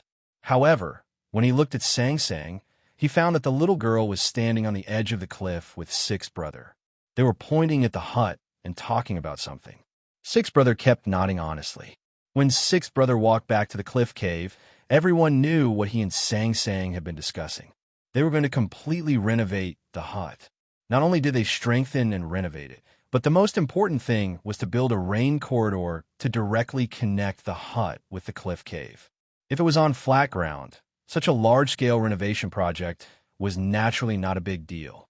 However, the cliff plateau was suspended between the precipices of the back mountain, and the transportation of materials was a big problem. Bagong Weiyang looked at the steep and narrow stone path, and his face suddenly became extremely pale. His hunch was indeed right. Fourth brother looked at everyone coldly and said, You all have to do it. Although they were all infatuated with music, chess, flowers, and trees, they were all powerhouses who had already entered the upper see-through state as the core disciples of the headmaster of academy. New trees, old stones, and countless materials were continuously sent to the cliff plateau and then handed over to sixth brother to build by himself. In less than half a day, this seemingly difficult work was successfully completed. The hut on the edge of the cliff was 1 story higher and was fixed by 14 beams against the cliff. Wang Shi secretly went to the hut on the other side of the mountain and stole many frost-colored long grass that the headmaster liked the most. He locked them on the beams with thin iron chains. It not only looked beautiful and elegant, but also there was no need to worry about any storms in the future. The roofed corridor between the hut and the cliff cave was more exquisitely designed. Thin trees without their barks were hanging in the air, covered with 6 straw mats that seventh sister had robbed from second brother's yard. The straw mats were torn with many small holes, and thin green vines were running through them, adding a lot of business to the sky. Ning Ke stood at the entrance of the cave and looked at the new and extremely beautiful cliff plateau. He looked at those senior brothers who were covered with mud and sweat and were giggling at the green vines in the rain corridor. He suddenly felt that the slightly cold wind in the mountain became warm. I have to get up at 5:30 tomorrow to send my friend to the airport, so I have to go to sleep now. Today I will only write 2 chapters, and tomorrow I will write 4 chapters, maybe more. There are only 4 days left, and there are 60 or 70,000 words left. I have to work harder. Ning Ke also has to work harder tomorrow. He will succeed soon, and I will strive for success. I cry silently. Zhou Tue is the first. Thank you very much. It is past midnight now. Please vote for me with your recommendation votes. Thank you very much. To be continued. If you like this work, please come a Chidian. Come to vote for me. Your support is my biggest motivation. Chapter 386. The green vines were not dense, and there were many gaps in the middle. The sunlight was reflected by the fine leaves, changing brightness and brightness, which made a completely different scenery. Ninkei expressed his most sincere gratitude to his senior brothers and asked them to stay for dinner, but they laughed at him. Everyone laughed and said, "Even if you live in a hut on the edge of the cliff, youngest brother is still a poor prisoner, not a real hermit. Why do you have to pretend to be a host?" The senior brothers, who were dirty and looked like laborers, waved goodbye to him. They held the cliff wall beside the stone path, rubbed their sore necks, and groaned as they walked down the mountain. Because sixth brother had to finish the renovation of the hut, he stayed for a longer time. It was not until the sun was setting in the west that he packed his things and prepared to leave. When saying goodbye, Ninkei asked about the thing he had asked him a few days ago. Sixth brother said, "It's not too difficult to cast 3 knives into one. The design has been completed and the process has been arranged. But you asked for all 3 knives in it, so the blade of the new knife will inevitably be too heavy. It's difficult to meet the requirements with ordinary materials. You need a kind of ball ink powder. The Imperial Court has sent people to the southern mine to dig it, and they should be back next month."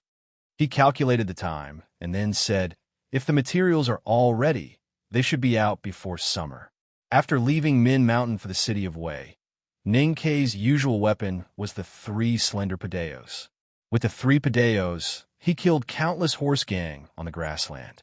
They also helped him fight all the way from the frontier fortress to Chong and city into the rainy night of Spring Breeze Pavilion and then back to the wilderness.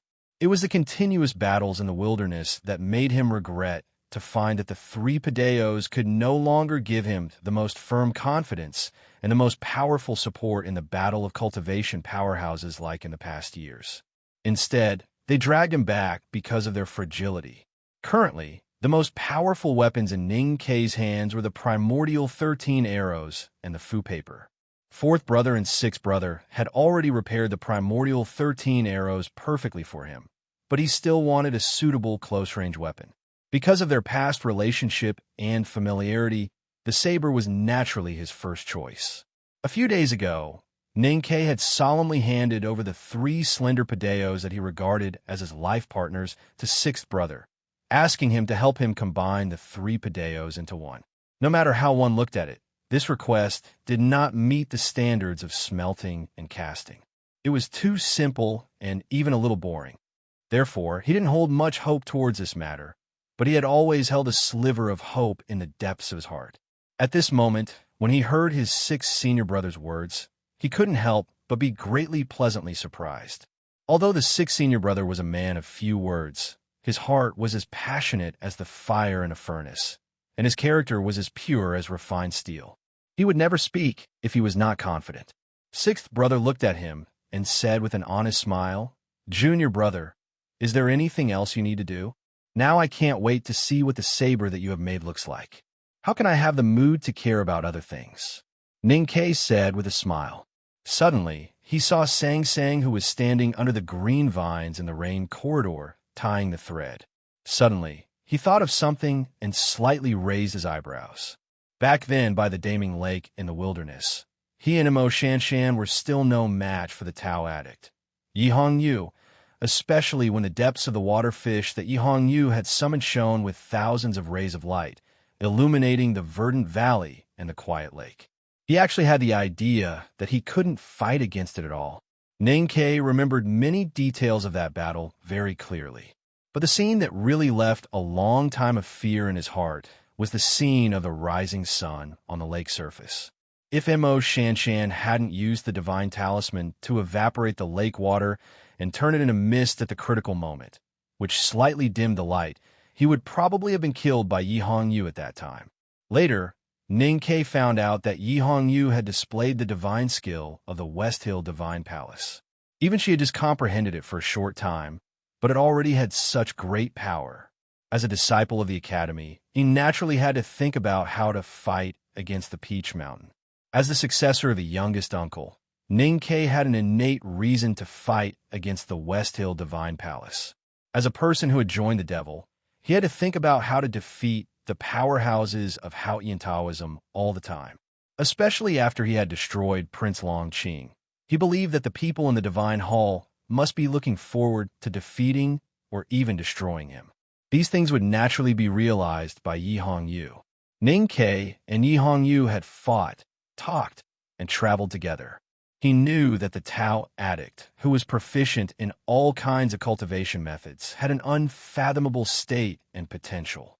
He also knew that she was probably one of the few cultivators in the world who was proficient in fighting skills in essence like himself. Now his state had suddenly increased, and he had made rapid progress. But he felt that Yi Hongyu's progress would definitely not be slower than his. Therefore, he had to think of some ways to narrow the gap between them. The first thing he had to do was to find a way to deal with Haotian's divine light. Ning Ke asked, "Senior brother, there is something that I don't know if it can be made." Sixth brother liked making things all his life, and he knew that the youngest brother in the cave often had some unimaginable ideas. Hearing this, he became happy and said, "Did you design it?" "I don't think so." Ning Ke was a little hesitant. He raised his hands and put them on his eyes. Then he began to describe in a low voice what the thing looked like and what characteristics it had. Listening to Ning Ke's description, Sixth brother thought for a moment and regretfully shook his head. He said, "It is much easier to make than that knife. There is nothing special about it, and it is not difficult. It can be made in 10 days. When you come out of seclusion to get the knife, you can take it with you." After seeing sixth brother off, Ning Ke sat at the entrance of the cliff cave. He held his chin and looked at Sang Sang, who was busy in the corridor. Suddenly, he laughed proudly. Sixth brother felt that the thing was too simple and not challenging, so he felt a little regretful. But Ning Ke was very happy, because if that thing could really deal with Haotian's divine light, then Sang Sang, as the successor of the divine priest of light, would not be his opponent even if she knew the divine skill. Of course, it was very important to win the battle with the Tao addict of the West Hill Divine Palace or to keep his life. But to win the competition with his little handmaiden or to keep the dignity of a man and a parent was the most important thing for Ning Quebec. The hut by the cliff was renovated. The thin branches of the green vines in the corridor swayed with the wind. The beautiful cliff scenery suddenly had many different sceneries and the atmosphere of life. The arrival of senior brothers made the loneliness of being abandoned by the world and the worst memories of wandering in the world with Sang Sang disappear. Ning Ke's state of mind was much calmer. He continued to read and meditate and was no longer as restless and depressed as he was a few days ago. The most important thing was the change of mentality. When sixth brother left, he casually said that he wanted to take that thing when he broke through the barrier to get the knife. He did not feel any self-pity because of this sentence and naturally agreed, because he had already thought it through. Since he had made up his mind to Sang Sang that night, if he still could not find a way to break the inhibition set by the headmaster of academy after 3 months, he would directly destroy the great spirit in his body. This recognition or decision seemed simple, but in fact it contained a terrible determination and firmness. Ordinary people's state of mind could not bear this kind of pain, but Ning Ke could. Because he could now calm down. On the 21st day of being imprisoned in the cliff cave, third sister Yulian came to solve his doubts and teach him as promised. But this time, there was an equally charming figure beside her. Ning Ke looked at Tang Xiaodong's childish face and said in shock, "You really want to stay in the academy? Did the teacher really accept you? Do I have to call you younger sister in the future?" Tang Xiaotang laughed and said, "Isn't it good to have a younger sister?" Ning Ke said, "I am now imprisoned in the cliff. Of course I can't have a younger sister. I feel a little suffocated thinking about it. If you sing a few more Desolate Man folk songs, I may vomit blood." No one beside the cliff cave could understand his complaints, not even Sang Sang. Yulian smiled and said, "Little girl is too naughty. Quickly greet your youngest uncle." Ning Ke's eyes moved back and forth between senior sister and Tang Xiaodang. After a moment of hesitation, he asked uncertainly, "Tang Xiaodang, is senior sister's disciple?" Yulian nodded calmly. Ning Ke was shocked. Tang Xiaodang was a girl from the Devil's Doctrine, and her brother Tang was the current world wayfarer of the Devil's Doctrine. The academy actually kept her. Whether it was the headmaster of the academy accepting her as a disciple, or third sister accepting her as a disciple, it was the irrefutable evidence that the academy protected the Devil's Doctrine in the eyes of the world. Yu Lian looked at Ning Ke and said lightly, "Younger brother, you have seen my disciple, and you also know that her identity is a little special.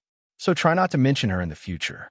If the news that the academy had accepted a disciple from the Devil's Doctrine as a disciple spread to the world, it would definitely cause a great disturbance. The West Hill Divine Palace and hundreds of millions of Haotian believers in the world would definitely not allow this to happen. No matter how powerful the academy was, it could not defeat the whole world and the omnipresent Haotian divine light in this world. Otherwise, how could those things have happened in the past? Ning Ke thought of the great spirit in his body and youngest uncle who was killed by heaven's punishment.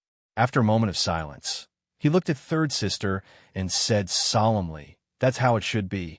He looked at Tang Xiaodang and found that the girl's childish expression was calm.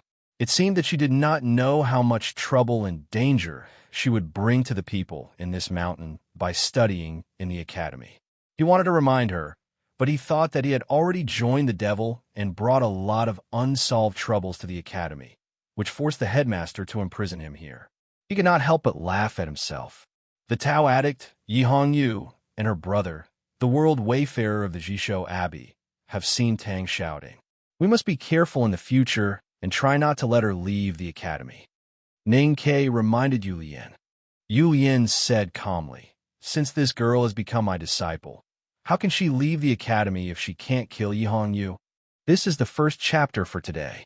I will definitely finish the second chapter before 9 o'clock. I am pressuring myself. To be continued. If you like this work, please come to vote for me.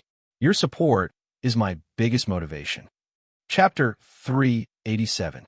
Hearing this, Tang Xiaodang opened her eyes wide and asked confusedly, "But I always cover my face with a fox's tail.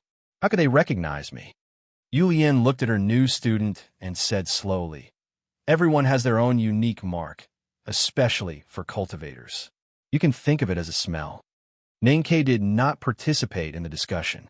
He sat silently in the cliff cave and looked calm, but his heart was in turmoil because of third sister's words. When he was still an ordinary student in the front yard, he met Yu Lian in the sword forest. Yu Lian showed her disapproval when she knew that he wanted to enter the second floor of the academy.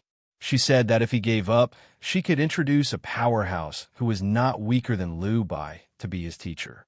Liu Bai, the sage of sword, was recognized as the most powerful person in the world. Yu Lian lived in the academy and stayed away from people all year round. How could she know a powerhouse who was not weaker than Liu Bai? Ning Ke clearly remembered his shock when he heard this and her sigh of pity when he said that he still wanted to enter the second floor of the academy.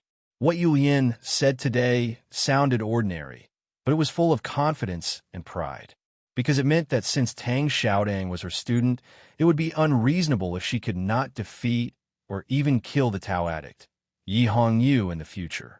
Her expression was still tranquil. She was not deliberately arrogant in front of anyone.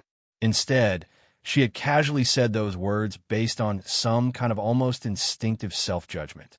It was this kind of casual and ordinary that made her more unfathomable. Thinking of the conversation in the sword forest, Ning Ke could not help but feel a little confused. Everyone in the back of the mountain of the academy knew that third sister's cultivation was in the upper state of see-through. Where did her calm confidence come from? Ning Ke thought about it and finally concluded that it was the common temperament of the disciples in the back of the mountain of the academy. Third sister was ranked only after eldest brother and second brother, so she had the right to be unreasonably confident. He said sincerely, "Senior sister, you are the first person in the back of the mountain to accept a student. Congratulations." Yu Lian said, "It's all the teacher's arrangement." She looked back at Tang Xiaodang and said calmly, "Come and greet uncle." Tang Xiaodang walked to the front of the cliff cave and stood a little outside the line. She stopped smiling and bowed with a solemn expression. Xiaodang greets youngest martial uncle. Ning Ke noticed that the little girl's old fur coat had been replaced by a brand new academy uniform. The old leather boots on her feet had been replaced by a pair of small green cloth shoes, which looked very refreshing. As he was sizing her up, he suddenly heard the 3 words, youngest martial uncle. For some reason, his mood suddenly became extremely comfortable. A moment later, he understood where this wonderful feeling came from. Firstly, he didn't have to worry about having a junior sister. Secondly, he was 1 generation older than Tang Xiaodang. Wouldn't that mean that the Devil's Doctrine World Wayfarer would have to respect him in the future? The most important thing was that for the Academy, youngest uncle was a title with special meaning. There was a youngest uncle in the back of the mountain of the Academy. He was the most remarkable figure in the world, and a legendary figure that second brothers still worshipped. Now Ning Ke had become the youngest uncle in the eyes of the disciples of the next generation. In every generation, there was only 1 junior brother, so naturally, there could only be 1 junior uncle. Thinking that from now on, there might be even more people who would constantly greet him respectfully and call him junior uncle, he felt very proud.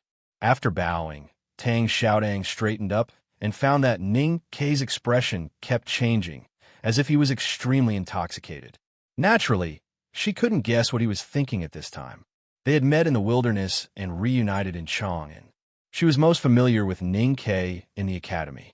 Moreover, they were similar in age, so it was really difficult to treat him as a real teacher. She tilted her head and looked at him. She felt that his expression was so funny that she couldn't help giggling. Ning Ke looked at her and said, "Call me youngest martial uncle again." Of course, Tang Xiaodang didn't want to call him youngest martial uncle. In her opinion, a weak and shameless guy like Ning Ke was not qualified to be her teacher. Previously, because of the teacher's order, and she had to meet everyone when she first entered the academy, she restrained her temper and bowed to call him youngest martial uncle. "Call me youngest martial uncle." Ning Ke didn't notice the change in her expression. He said happily, "I like to hear people call me youngest martial uncle. I'm the only 3rd-generation disciple of the academy." Tang Xiaodang gritted her teeth and looked at him. "There's no one else."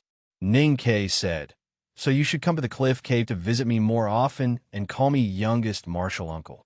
Tang Xiaodang said angrily, "If you do that again, I won't come play with you anymore." Ning Ke said proudly, "Now I'm more senior than you. You have to listen to me." Tang Xiaodang said angrily, "Don't forget that I'm the first among the 3rd-generation disciples of the academy. That means I'll be the eldest sister of the academy in the future. Youngest martial uncle, if you don't want your children or beloved disciples to be bullied by me for the rest of their lives, you'd better not bully me too much now." Ning Ke was startled and said with emotion, "The prosperous Central Plains is indeed a place that erodes bones and souls. A little girl from the wilderness who knows nothing about worldly affairs has become sly in such a short time. It's really boring." Tang Xiaodang ignored him and walked to Sang Sang. She took her little hand and pulled her into the hut. She began to care about how Sang Sang was doing on the cliff plateau and what she needed her to do. Sang Sang was not used to her cheerfulness and enthusiasm. After a while, she remembered that they had agreed to be friends outside the hut on the other side of the mountain a month ago. Her little face showed a happy smile. She told Tang Xiaodang about her life on the cliff plateau. Although it sounded boring, it seemed that everything was fine. Tang Xiaodang felt relieved after making sure that her best friend was not bullied by youngest martial uncle Ning Ke and did not suffer any hardships. She pulled Sang Sang to sit on the ground and began to play. Sang Sang was less than 15 years old, and Tang Xiaodang was even younger. Both of them were very simple. They were actually still little girls. They played stone chess, which was the favorite game of children. At the entrance of the cliff cave, senior sister Yulian was looking through the learning problems Ning Ke had memorized these days. After a moment of silence, she raised her head and began to explain some of the principles in a low voice. Ning Ke listened attentively to his senior sister's elegant and soft voice. He found that many things that he could not understand were suddenly enlightened after her concise explanation and reminder. It was obvious that Yu Lian did not understand the Great Spirit, but she was very knowledgeable about the circulation of the qi of heaven and earth, especially the subtle differences between different materials. Moreover, she was extremely knowledgeable, so she could easily tell Ning Ke about the cultivation past or exquisite metaphors. What shocked Ning Ke the most was that this senior sister's way of thinking was so ethereal. She could often find the possibility in the impossible and see the beautiful scenery in the end of the world. Time passed slowly, and the sunlight outside the precipice gradually became stronger. Ning Ke was immersed in the scenery that his senior sister had pointed out for him and could not extricate himself. His admiration for his senior sister had reached an extreme level. He thought to himself that she was indeed a woman who was second only to his two senior brothers in the back of the mountain of the academy. Whether it was knowledge, wisdom, or vision, she was so powerful that even Chun Pippi was not as good as her. Yu Lian's lessons were always concise and clear without any nonsense. It was just past noon, and she had already answered all of Ning Ke's questions. Without waiting for Ning Ke's thanks or any small talk, she calmly stood up and called out Tang Xiaotang in the hut. She nodded slightly to the cave and then floated down the mountain. Between the narrow and steep cliff, two petite figures in two loose academy uniforms of the same style appeared and disappeared from time to time. It did not take long for them to arrive at the waterfall. Previously in the hut on the cliff plateau, Tang Xiaotang played with Sang Sang and asked her to play stone chess with her. Stone chess was a simple game that all children from the wilderness to the Great River Kingdom could play. Because of its simplicity, there were often no rules for winning or losing. However, she had not won a single round. Tang Xiaotang was a strong-willed and competitive girl from the Devil's Doctrine. At the beginning, she lost more than 10 rounds in a row. If it were someone else, they would probably feel bored and give up in the face of such a simple game. However, she refused to give up and insisted on playing with Sang Sang. In the end, she lost 129 rounds. It was such a simple game of stone chess, but she had lost 129 rounds in a row. Tang Xiaotang could not figure out how it happened. No matter how strong-willed she was, she could not help but show some frustration on her face. She looked at her teacher and asked in distress, "Teacher, am I stupid?" Yu Lian walked slowly from the edge of the cliff to the narrow gorge. She said, "You are not stupid. You just foolishly chose the wrong opponent." Tang Xiaotang followed her from a distance and asked curiously, "I know Sang Sang is the successor of the divine priest of light, but playing chess is not cultivation. How could she not win a round?" Yu Lian said calmly, "In the past decades, only the divine priest of light possessed true wisdom on the Peach Mountain of the West Hill Divine Palace. The successor he chose was naturally extraordinary. As for why she couldn't even win a single round, it's because she treated you as a true friend. That's why she was very serious." Hearing that Sang Sang treated her as a real friend, Tang Xiaotang showed a happy smile on her childish face. She bounced like a naughty stone and chased after Yu Lian. Her previous frustration and sadness were blown into the abyss by the wind in the gorge and could not be found anymore. Thinking that her good friend stayed on the cliff all day long, Tang Xiaotang suddenly became unhappy again. She complained, "Ning Ke is such a shameless guy. It's okay that he is imprisoned, but he is also a burden to Sang Sang." Yu Lian stopped and said, "He is your youngest uncle. How can you call him by his name?" Tang Xiaotang stuck out her tongue behind her and explained, "I am used to calling him Ning Quebec." Yu Lian said calmly, "If you do it again after teaching, you will be punished according to the rules of the academy." Tang Xiaotang was slightly surprised and asked, "How?" Yu Lian said, "Walk to the top of the waterfall and then jump down." Tang Xiaotang looked at the silver waterfall not far away and said sadly, "It seems a bit high." Yu Lian said, 129 times. This is the second chapter. I will try to finish the third chapter before 11 o'clock. I can do it. I am a new generation of mountain monster. To be continued. If you like this work, please come a Chidian. Come to vote for me. Your support is my biggest motivation. Chapter 388.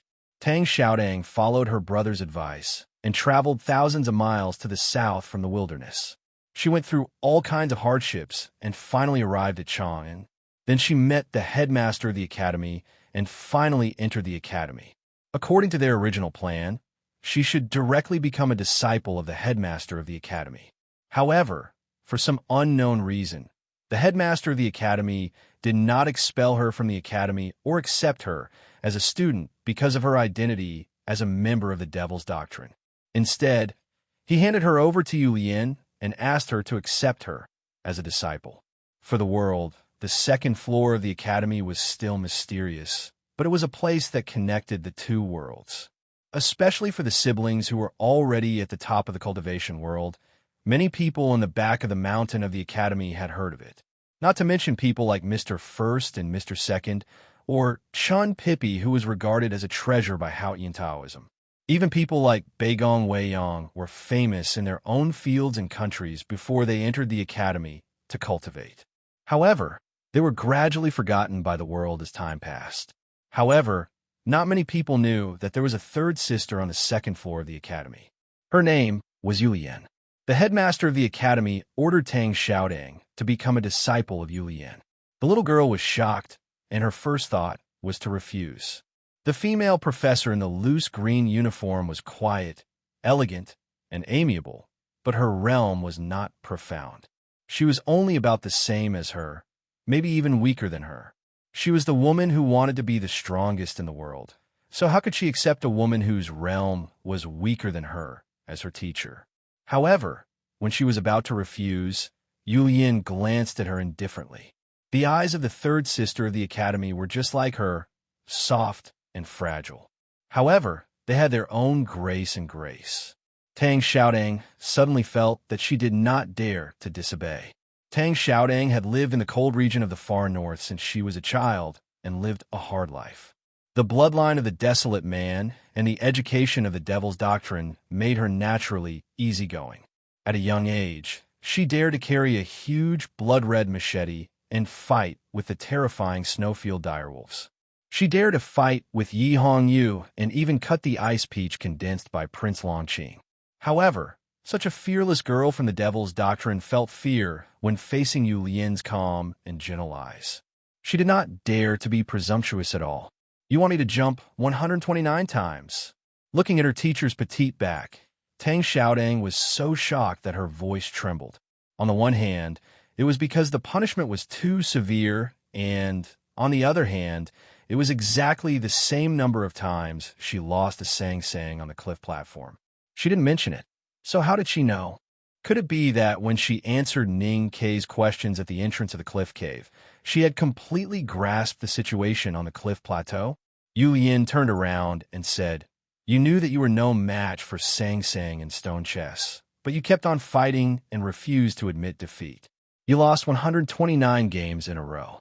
You look brave, but you are actually stupid. If you're always so hot-headed, how can you defeat Yi Hongyu?" Tang Xiaodang stubbornly said, "Even if I'm stupid, I can't admit defeat. If I keep playing like this, who knows when I might really win a round." Yu Yin said calmly, "I know you can't change your temperament, so I'm not going to correct it. Since you insist that courage is the most important thing in the world, I will try my best to train and stabilize your courage from now on. Letting you jump into the waterfall is one of the things I will do. Are you afraid?" This was the simplest way to provoke her. Of course, Tang Xiaodang understood it. However, even though she knew this, she still could not control her emotions and stubbornly walked to the waterfall. From this point of view, as Ning Kei sighed with emotion, Yulian was probably a very good teacher. She understood her student's temperament and could make good use of it. It's easy to jump from the waterfall. We all know that she has been cultivating the Devil's Doctrine since she was a child.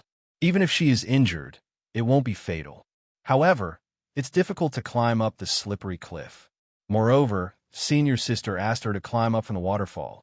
You didn't see how big the water was and how slippery the moss on the stones was. That girl jumped and climbed for a whole night. Her face was swollen and there were small wounds all over her body.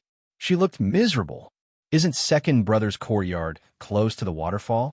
He was the first to raise an objection. He thought that teaching a student like this was really a trick. In the end, even eldest brother stood up and pleaded for Tang Xiaodang. But guess what? Senior sister didn't even give face to the two senior brothers. She's still jumping now. Speaking of which, this girl is really stupid and stubborn. When she fell from the waterfall, she didn't make a sound and didn't beg for mercy. It was as if she was angry with senior sister. How many times did she jump? It was already late at night when I arrived. I don't know how many times she jumped before, but I saw her jump more than 30 times. It should be almost 60 times, but it's still less than half of senior sister's requirement. 129 times. Even if she really completed it, I'm afraid she would be crippled. I really don't know what senior sister is thinking. She usually looks so quiet and gentle, but after taking a female student, she became so terrible. Do you think there are some emotional problems hidden in it? On the 22nd day of Ning Kei's imprisonment in the cliff cave, Chun Pippi climbed up to the precipice plateau according to the arrangement of the headmaster of academy to explain the no-boundary spirit of the academy. However, it was obvious that this fat man was not in the mood to preach today.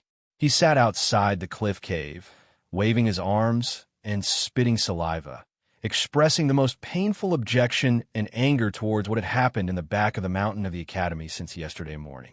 After listening for a while, Ning Kei roughly understood what had happened.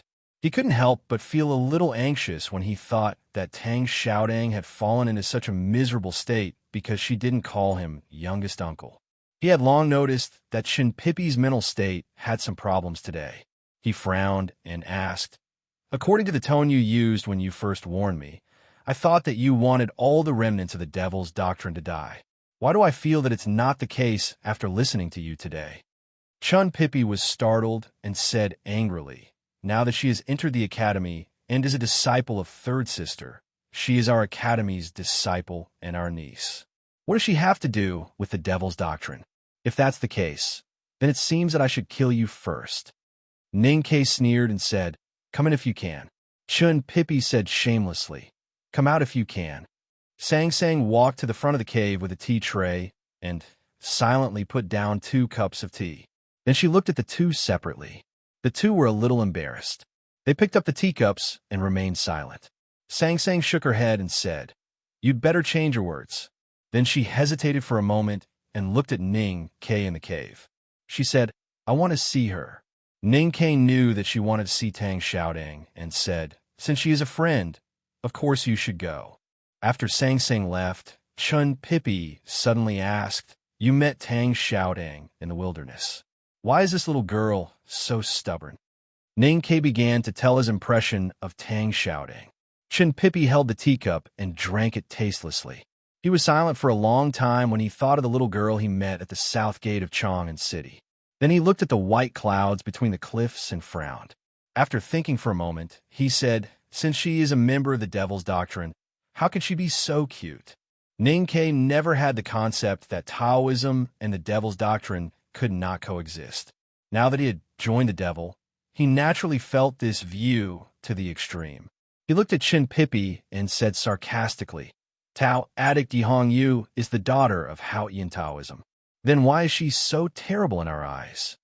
Chun Pippi murmured, "That makes sense." Ning Kei looked at his round face and suddenly thought of a possibility. After hesitating for a moment, he tentatively asked, "You watched Tang Xiaodang jump from the waterfall last night to this morning?" Chun Pippi nodded his head. Ning Kei gasped and said, "Although this little girl does have long black hair and can fight evenly with Yihong Yu, she is extremely powerful. Except for her overly powerful brother, she fits your imagination of a perfect partner in all aspects. But I have to remind you that she is a girl of the devil's doctrine. If the devil's doctrine was in its heyday, she could undoubtedly become the saintess of the devil's doctrine. But you are the precious young master of Haotian Taoism. As the saying goes, Taoism and the devil's doctrine cannot coexist. The academy can stand in the middle, but how can you stand?" Chun Pippi was in a trance and did not fully understand what Ning Kei said. He subconsciously replied with a sneer, "Who was laughing at my decadent ideas of Taoism and the devil?" Ning Kei sighed and said, "But have you ever thought that she is 1 generation younger than us, and you are her 12th uncle? Will it work? Will the teacher agree?"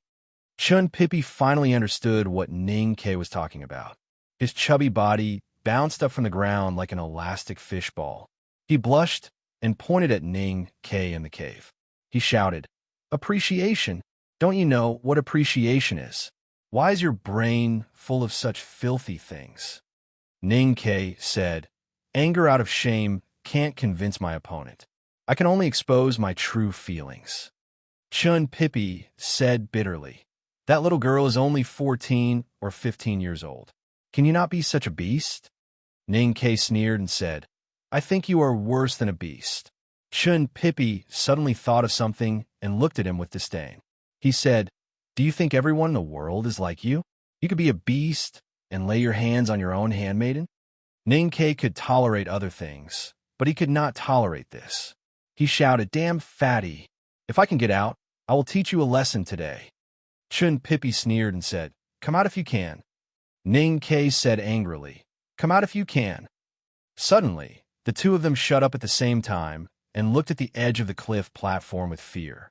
They were very worried that Sang Sang would suddenly come back and hear this childish conversation again. The two of them looked at each other awkwardly and waved their hands to show that they did not mind. "I didn't walk the dog at night. I'm going to walk the dog. This is the 3rd chapter. The 4th chapter will definitely be very late after midnight. Don't stay up late. Let's read it tomorrow. Today is almost over. Don't keep the recommendation tickets. Give them to me, okay?" To be continued. If you like this work, please come to Chidian.com to vote for it. Your support is my biggest motivation. Chapter 389. Did we change the words just now? Yes, from come in and out to beasts and worse than beasts. Your little handmaiden won't laugh at us anymore, will she? That depends on whether she hears it or not. What kind of person is third sister? You're asking me? Am I asking the heaven and the earth? What do you want to ask? How did third sister enter the academy? When I was summoned to the 2nd floor of the academy with 6 A+ grades, third sister was already everyone's third sister. How would I know how she entered the academy? Can you not tell us about your glorious deeds every time we talk about the history of the academy? I'm really tired of hearing it. But I did get 6 A+ grades. Who could get that in so many years? I remember you gave up on 2 subjects during the academy entrance exam and took a blank piece of paper. Forget it. Ning Ke and Chun Pippi sat outside the cliff cave, gnawing on the corn cob cooked by Sang Sang in advance and chatting vaguely. But the process of chatting was as childish and boring as usual. Chun Pippi was in no mood to discuss the no-boundary spirit with Ning Ke because he was worried about whether the little girl from the Devil's Doctrine could escape from third sister's hands. After sitting at the entrance of the cliff cave for a while, he finally could not help but stand up and said seriously, "I forgot something important." Ning Ke waved his hand to show that he understood and said with a smile, "No matter you are in a hurry to go to the toilet or the headmaster wants to test your homework, whatever the reason, just go." Chun Pippi smiled awkwardly and was about to walk down the cliff platform when he suddenly thought of something. He took out an old book and threw it to Ning Quebec. Ning Ke took the old book and said in surprise, "Is this the 3rd book?" The headmaster prepared 3 books for him, and he had learned 2. He knew that he would see the 3rd book sooner or later, but he did not expect that he would get it so quickly and easily. "No," Chun Pippi said. "The scholar knew that you were imprisoned in the cliff cave and wanted to see you. He thought that the mountain was too high and wasted his time. So he asked me to bring you a book as a gift to relieve your boredom." Ning Ke looked at the cover of the book and asked in confusion, "Tea scripture?" Chun Pippi nodded and said, "Scholars say that tea can clear the mind. If you don't have the time or the mood to make tea, you can read the tea scripture. It can also have the same effect. I don't need to drink tea, and I don't need to read tea classics. My heart is already clear enough." Ning Ke said, "Otherwise, why do you think I haven't lost my temper?" Chun Pippi laughed awkwardly and turned to walk out of the cliff plateau. After a while, he stopped again, wiped the sweat off his face, and walked back to the cliff cave. He said helplessly, "Second brother asked me to inform you of another thing, so I'll leave after you finish it." Ning Ke was slightly startled and asked, "What is it?" Chun Pippi said, "A few days ago, a sword master from the South Jin Kingdom submitted a letter of challenge to the academy. Ning Ke said with a smile. It turns out that there are people who are not afraid of death in the world. Chun Pippi said, that great sword master is young, but he is very powerful. Even Chun Pippi praised the strength of the South Jin Kingdom, which surprised Ning Quebec. He asked, is there another grand cultivator in the knowing destiny state? Chun Pippi shook his head and said, they are not weeds by the roadside. How can we meet one every time we want? Ning Ke thought, there are at least 5 or 6 powerhouses in the knowing destiny state in the front yard of the back mountain of the academy, including you. Doesn't that mean you are weeds or wildflowers by the roadside? Chun Pippi said, that great sword master from the South Jin Kingdom has been immersed in the upper see-through state for many years, so he must have seen the threshold of the knowing destiny state. He is probably similar to Prince Longqing when he first came to Chang'an. Ning Ke always felt that there was something strange about this matter. The upper see-through state was indeed a very powerful existence in the eyes of the world's cultivators. But when Prince Longqing came to Chang, and with a dazzling reputation, Chun Pippi still did not pay attention to him. Why did he pay so much attention to this great sword master from the South Jin Kingdom? More importantly, that great sword master was only in the upper see-through state. Why did he dare to submit a letter of challenge to the academy? He suddenly thought of a possibility and asked tentatively, did that great sword master from the South Jin Kingdom not leave after he was defeated? Chun Pippi shook his head and said, he was not defeated, so of course he did not leave. Ning Ke said, even if second brother did not fight, you could have easily sent that person away. What happened? Chun Pippi looked at him and said, that sword master from the South Jin Kingdom clearly stated that he wanted to challenge you. Ning Ke thought that it was as he expected. He pointed at the bedding and futon in the cliff cave and said, I am a prisoner now. Chun Pippi comforted him and said, you will be able to get out one day. Ning Ke walked into the cave and pulled out a bamboo chair. He leaned comfortably on the back of the chair and said, I don't care. Since the academy is not afraid of losing face and no one to accept the challenge, then let that great sword master from the South Jin Kingdom stand guard at the entrance of the academy. It is not spring and the weather is not warm yet. I think you will not wait too long. Chun Pippi said, it is not that we do not want to fight, but we cannot. Ning Ke was slightly surprised. He sat up straight and asked why. Because that sword master from the South Jin Kingdom will not fight with us at all. Chun Pippi said helplessly. Once he sensed that we were about to appear, he would shout idiotic words about sacrificing himself to the sword at the entrance of the academy, as if he would commit suicide at any time. Ning Ke said mercilessly, if he wants to commit suicide, then so be it. Why do you care so much? At most, ask the handyman teachers in the front yard to prepare a few more buckets of water and wash the blood away. Chun Pippi said, because his background is a little tricky, his family, and a few professors in the academy are old friends. He only sat at the entrance of the academy and was extremely respectful and sincere. He said that he would wait for you to finish your cultivation and come out of seclusion before seeking a fair fight. We really have no reason to drive him away.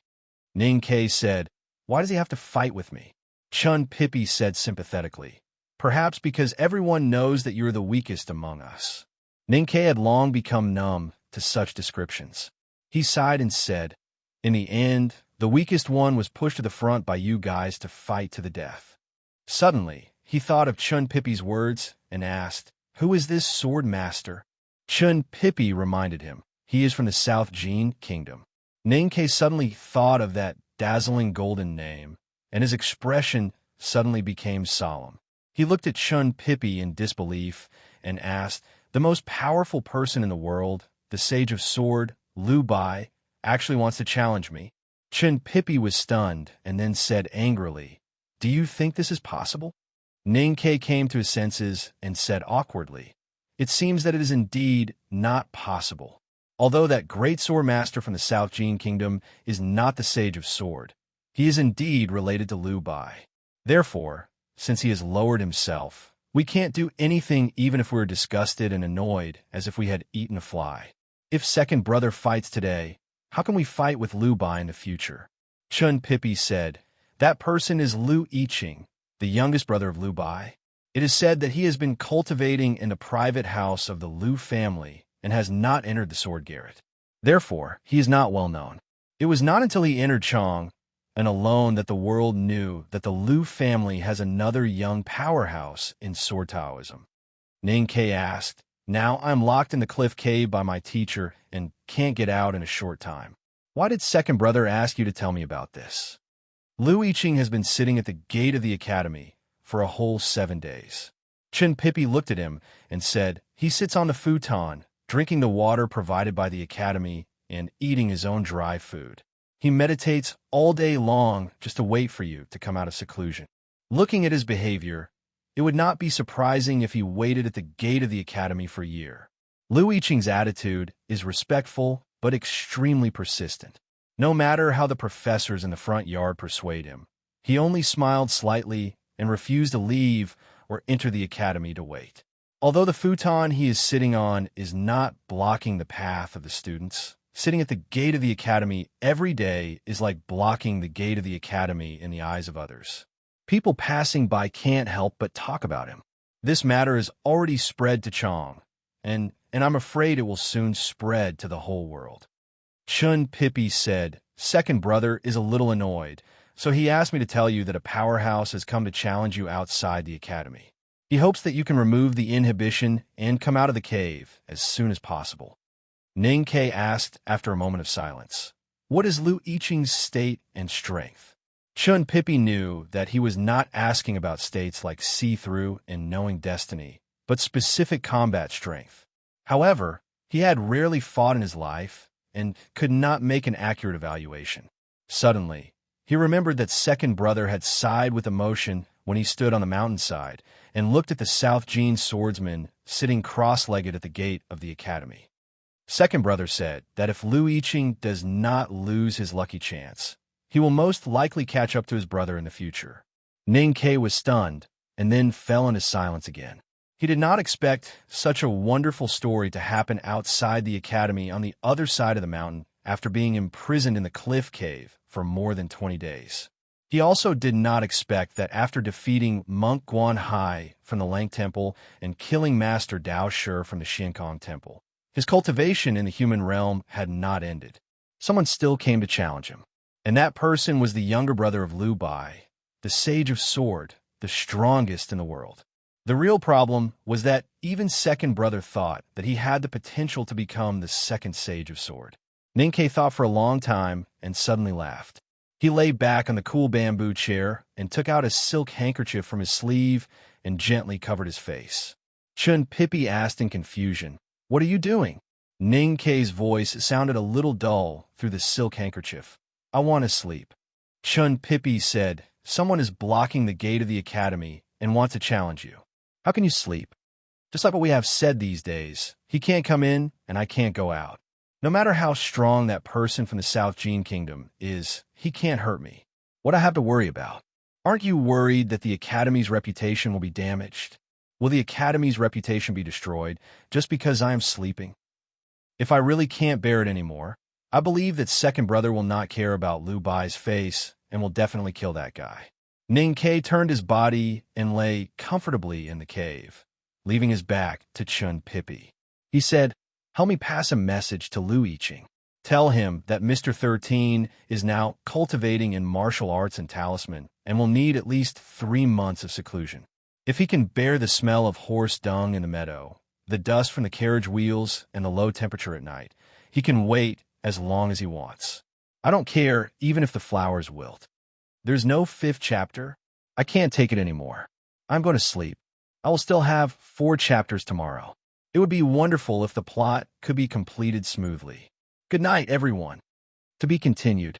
If you like this work, please come a Chidian. Come to vote for me. Your support is my biggest motivation. Chapter 390. Liu Yiqing was a silent and gentle young man. His silence and gentleness did not mean that he was not proud, but he hid his pride well under his silent and gentle appearance. Just like a few years ago, when he obeyed his eldest brother's order to leave the Liu mansion and join the sword garret incognito. No matter how indifferent or hostile his fellow disciples were, he was still gentle. Because his eldest brother was the Sage of Sword, Liu Bai, he had enough right to be proud. But he did not need to show his pride to the disciples of the Sword Garret. But facing the academy in the south of Chong, and his silence and gentleness were more sincere. Because he knew very well that he had no right to be proud here. Out of respect for the academy, he chose to sit far away from the main gate of the academy.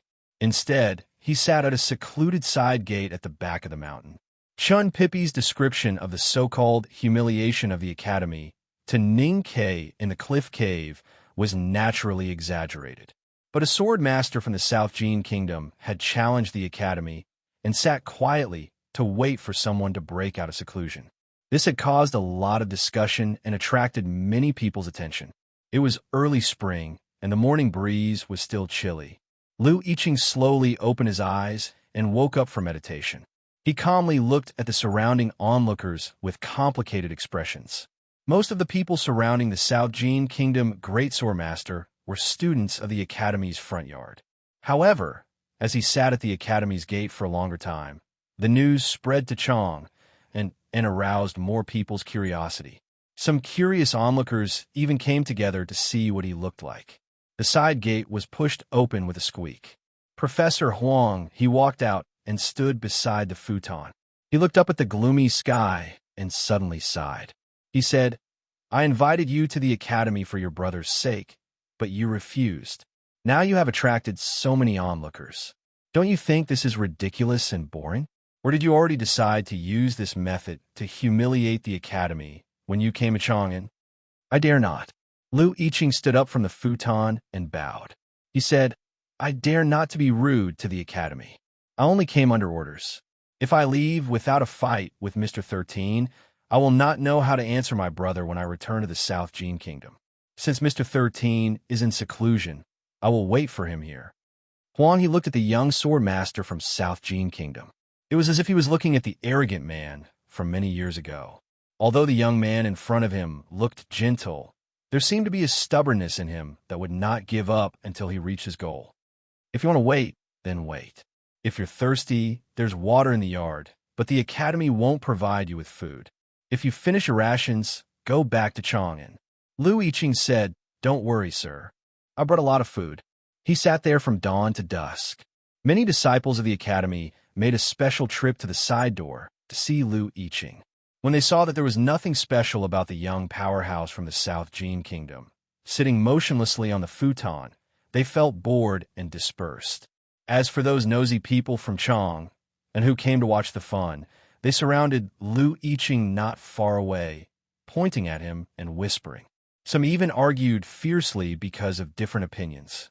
The secluded and quiet side door was not quiet at all.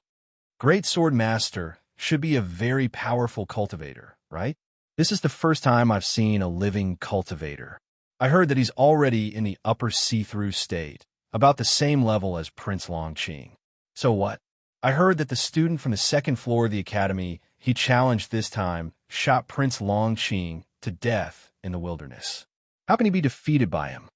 Speaking of which, this person from the South Jin Kingdom is not as cowardly and useless as other people from the South Jin Kingdom. He actually has the guts to block the gate of the academy. I just don't understand. The gate of the academy has already been blocked by this guy. Why are the people in the academy still allowing him to be so arrogant and not chasing him away? First of all, this person from the South Jin Kingdom is sitting at the side door. Look, other than us, who else would pass by here? Secondly, since the student from the second floor that he challenged is in seclusion, it's naturally not convenient for the other people in the academy to attack. If the people in the academy attack, wouldn't it be degrading? That makes sense. How long do you think this person from the South Jin Kingdom can last here? 10 days to half a month? Who knows?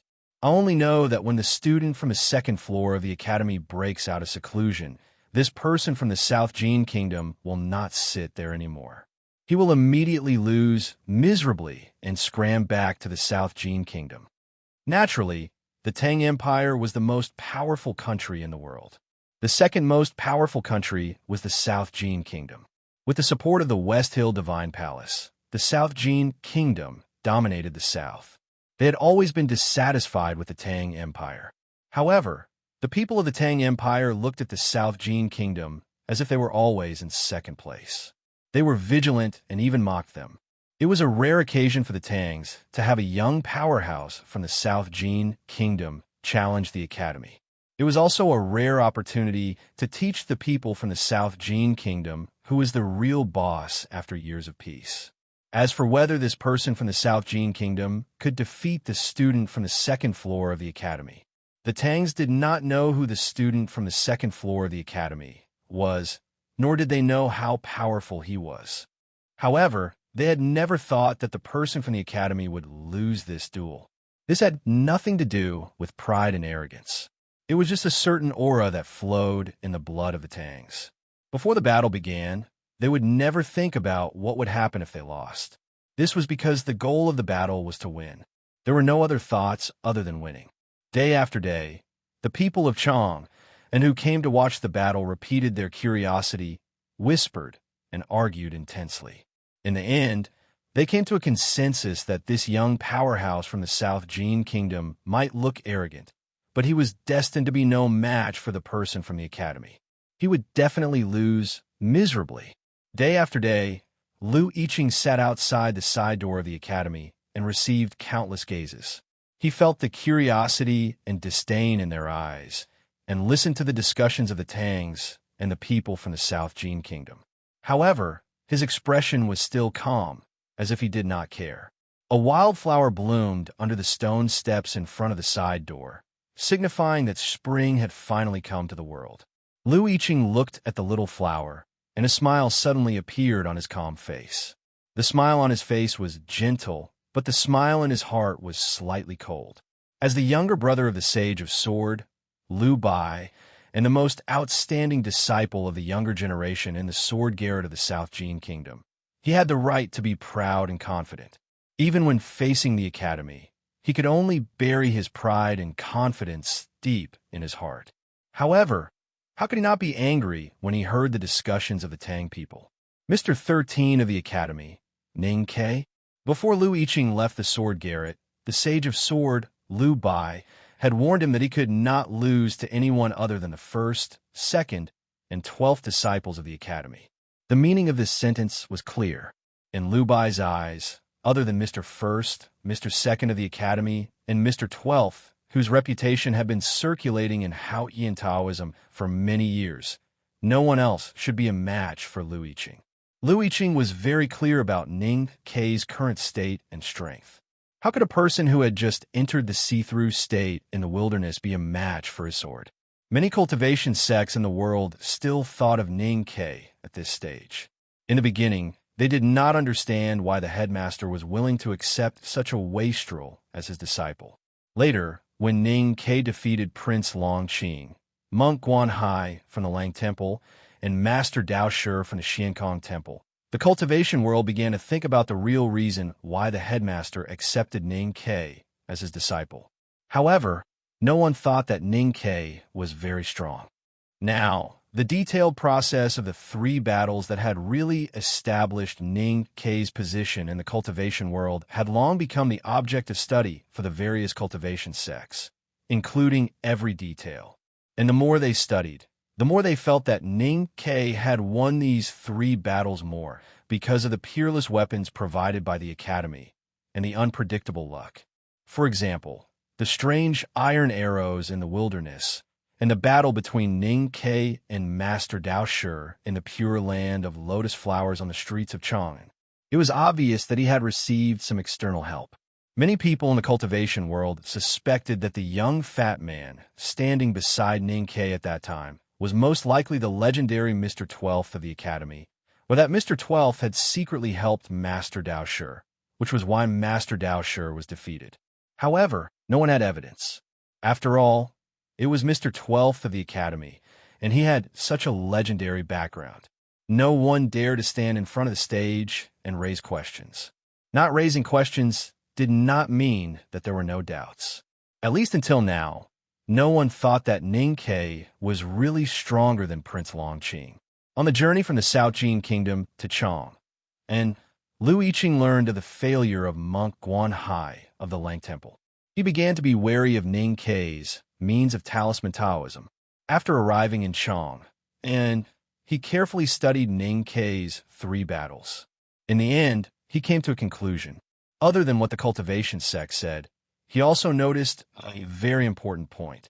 This Mr. 13, who represented the Academy in entering the human realm, was very opportunistic in battle. Lu Yiqing had been practicing swordsmanship since he was born. He cultivated diligently and constantly polished his spirit and willpower. He had suffered countless hardships before he had today's status in the sword garret. He had always hated those who only knew how to take shortcuts or those who were very lucky.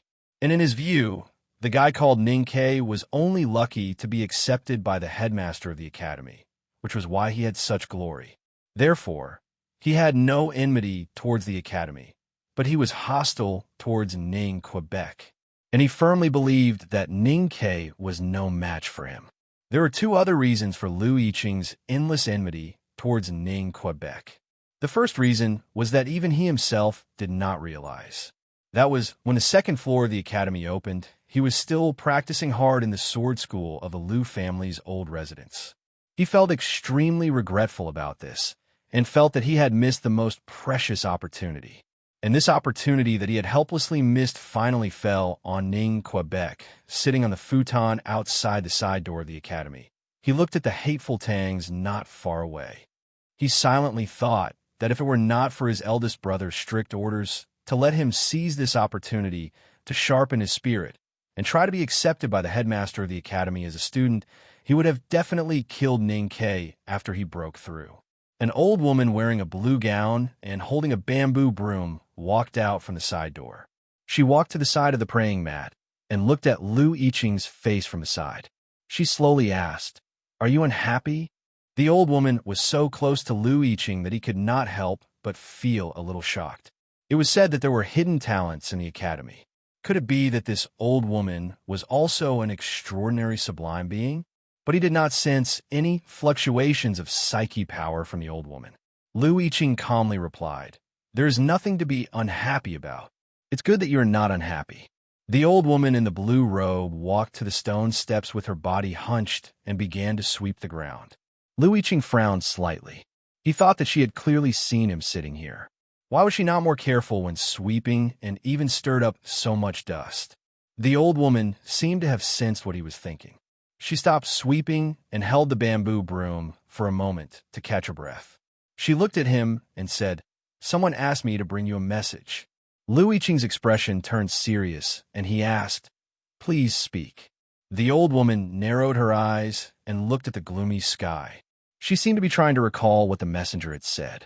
After a long time, she finally remembered and said, "The person you want to challenge is now cultivating in seclusion in the cliff cave." "What is he cultivating?" "I remember. He's trying to practice both talisman and martial arts." The old woman continued. "He said that if you cannot go to the toilet in the academy and can endure the smell of urine and the dust, as well as the chilly early spring, then wait for him for 3 months. Lu Yiqing was silent. When the headmaster returned to the academy, Mr. 13 and Ning Kei began to practice in seclusion. This matter was already known by now.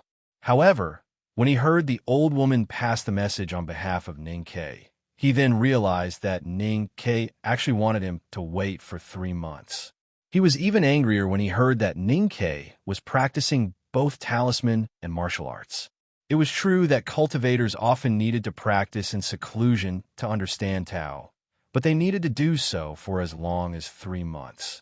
They were either grand cultivators or at the critical moment of breaking through the realm. Ning Kei's state was so low.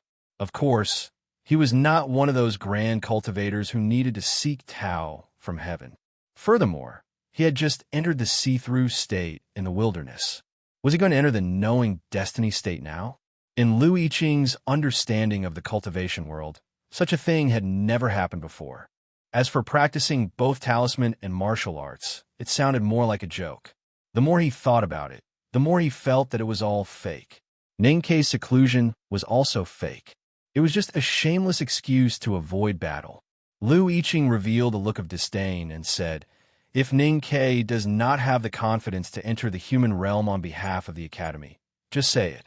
How dare he use such an excuse? He is a disgrace to the Academy and the headmaster. After the old woman in the blue robe passed the message, she ignored him and continued to sweep the floor with her hunched body. However, when she swept the floor, the bamboo broom in her hand was waved higher, as if she felt the breath of early spring and remembered the beauty of her youth decades ago. She actually wanted to dance. The dust mixed with the gravel was waved high and then slowly fell. The bamboo broom was waved by the old woman, and it was obvious that she was deliberately sweeping the dust down the stone steps. Lu Yiqing was covered in dust and looked extremely embarrassed. His face had turned pale from anger. He looked at the sweeping old woman and said sternly, "No wonder Ning Ke asked you to pass the message. So this is the so-called bearing the dust. Is this the way the Academy treats its guests?" The old woman looked at him expressionlessly and said, "I have never heard of such a guest in the world, sitting at the door of the host's house and refusing to enter no matter how we invite him." Lu Yiqing frowned slightly. The old woman looked at him and said, "Even if you want to wait for Ning Ke to break through, you can wait in the Academy, you can wait in Chang, and you can even write a letter directly from the sword garret of South Jin Kingdom. But you insist on sitting at the door of the Academy. In fact, everyone knows why you do this. But the elders in the Academy and little Huang here friends with Liu Bai in the early years, so they can't say anything. In the past 100 years, I have seen many young cultivators who have cultivated for many years in an attempt to become famous. They're all like you, thinking that the soul of the Academy lies in the headmaster of the Academy. The other disciples are just lucky to be under the headmaster of the Academy and have lucky chances that you can't get no matter how hard you work. I know you want to shock the world and become famous, but you have chosen the wrong place and the wrong person. You don't like others to take advantage of others, but you keep staring at the weakest Ning Ke on the second floor. Isn't this opportunistic? Once you start taking advantage of others, the sword style that you inherited from Liu Bai will lose its fundamental reason. Because your brother Liu Bai has never been a person who takes advantage of others. And because of this, he is the most powerful person in the world." The old woman gently brushed the blue robe on her and said, "If you can't even eat dust, how can you endure suffering and boredom? If you can't even endure suffering and boredom, what right do you have to use the Academy as a footnote for your reputation? If you can't even understand such a thing, how can you become famous?" Lu Yiqing listened to the old woman's words and remained silent. His face became paler and paler, and cold sweat poured down his back, wetting his clothes and even the futon under him. After a moment, he sat up straight and pressed his hands forward on the ground. He bowed his head and made a disciple's bow. He said sincerely, "Thank you for enlightening me." The old woman walked to his side and swept the dust and rubbish mixed with few fallen leaves into the basket. She said, "You don't have to thank me. I am not here to remind you of anything. It's just that you have been sitting outside the side door of the Academy for 7 days, and I have 7 days where I can't sweep the floor. If you really want to wait for that guy for 3 months, I have to come and sweep for 3 months. I hate to see rubbish on the floor the most." The old woman stooped and walked into the side door. Lu Yiqing looked back at the tightly closed side door of the Academy. He felt that the old woman's last words about not wanting to see rubbish on the floor were a mockery of him. But he was not angry. Instead, he was thoughtful. If Ning Ke had been outside the side door of the Academy, he would certainly have recognized who the old woman in the blue robe was. The students of the Academy often saw an old woman holding a bamboo broom and sweeping every corner of the Academy with a stooped body. She had long become a page of the Academy's legend. Because the old woman was not the steward responsible for the cleaning work, but the only female honorary professor of the Academy. She was a big shot in the Academy's mathematics department that no one dared to provoke. When Ning Ke entered the Academy, he got the only A+ in mathematics. The question was set by eldest brother. In fact, eldest brother had set a total of 5 questions, and the old woman finally chose the question of cutting peach blossoms. And at this time, when he was pondering in seclusion between the cliffs of the Cliff Mountain, he also thought of this question. The first chapter is here. It's 5,000 words, so it's a bit late. The second chapter will be updated before 11. To be continued. If you like this work, please come to vote for me. Your support is my biggest motivation. Chapter 391. Ning Ke, who was imprisoned in the cliff cave, had to get rid of the strong inhibition left by the headmaster of the academy if he wanted to break out. He did not expect to defeat the headmaster of the academy, nor was he willing to destroy the great spirit in his body. Therefore, he could only choose the second method, to transform the great spirit so that it could live in harmony with the chi of heaven and earth and nature, or even become one and completely erase the difference between the two. According to the book, The Origin of the Breath of Heaven and Earth, the natural chi of heaven and earth was the same thing as the true chi and great spirit in the body of the devil's doctrine cultivators. However, with the passage of time and the difference in substance, they gradually had completely different characteristics.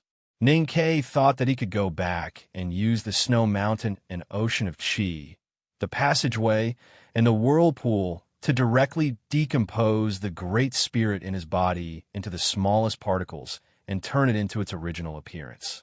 Then he could use other methods to smear the colors of nature to disguise it as the aura of heaven and earth. However, when he really started to try, he found that he could not even take the first step of this method. After countless painful failures, he finally believed that no one could be the enemy of such a great existence as time. After pondering for several nights, he suddenly realized that the two books given to him by the headmaster of the academy were not necessarily for two different methods, but should be related to each other. Therefore, he tried to use the no-boundary spirit of the academy to simulate the great spirit into the chi of heaven and earth and nature. Just as Chun Pippi once said, the no-boundary spirit of the academy was the fire, the stove was his body, and the great spirit was the food in the pot. What he needed to do was to use the no-boundary spirit of the academy to control the fire and use his wisdom, experience, and knowledge as the seasoning to fry the great spirit in his body into a plate of fragrant chi of heaven and earth. After some calculation and deduction, Ning Ke felt that this method should be feasible and immediately began to prepare. The target he chose to simulate was the water talisman that he was most familiar with and the first to understand. He used the fu paper to condense the purest water and carefully observed it for a long time. He carefully analyzed the characteristics of the aura and the smallest differences, and then wrote it down in his notes. At the same time, he did not forget to cultivate the no-boundary spirit of the academy. When he was sure that he had completely mastered all the characteristics and taste of the chi of heaven and earth condensed by the water talisman and had mastered the essence of the no-boundary spirit of the academy, he officially began the transformation. As dusk shrouded the mountain, he sat cross-legged on the praying mat and slowly closed his eyes. When Xiao Wu entered the cave, he slowly opened his eyes and stood up from the cattail hassock. The psyche power entered his body and flowed slowly. Ning Ke looked at the whirlpool in his abdomen and silently sensed the Great Spirit. When he finally confirmed that the Great Spirit in his body had turned into the chi of heaven and earth with the characteristics of water talismans under the disguise of the no-boundary spirit, he could not help but reveal a look of surprise. After a while, Ning Ke wiped the blood from the corner of his lips and silently looked at the flying dust particles at the entrance of the cliff cave. He recalled the situation when he tried to pass through the entrance, but triggered the inhibition and fell into deep thought.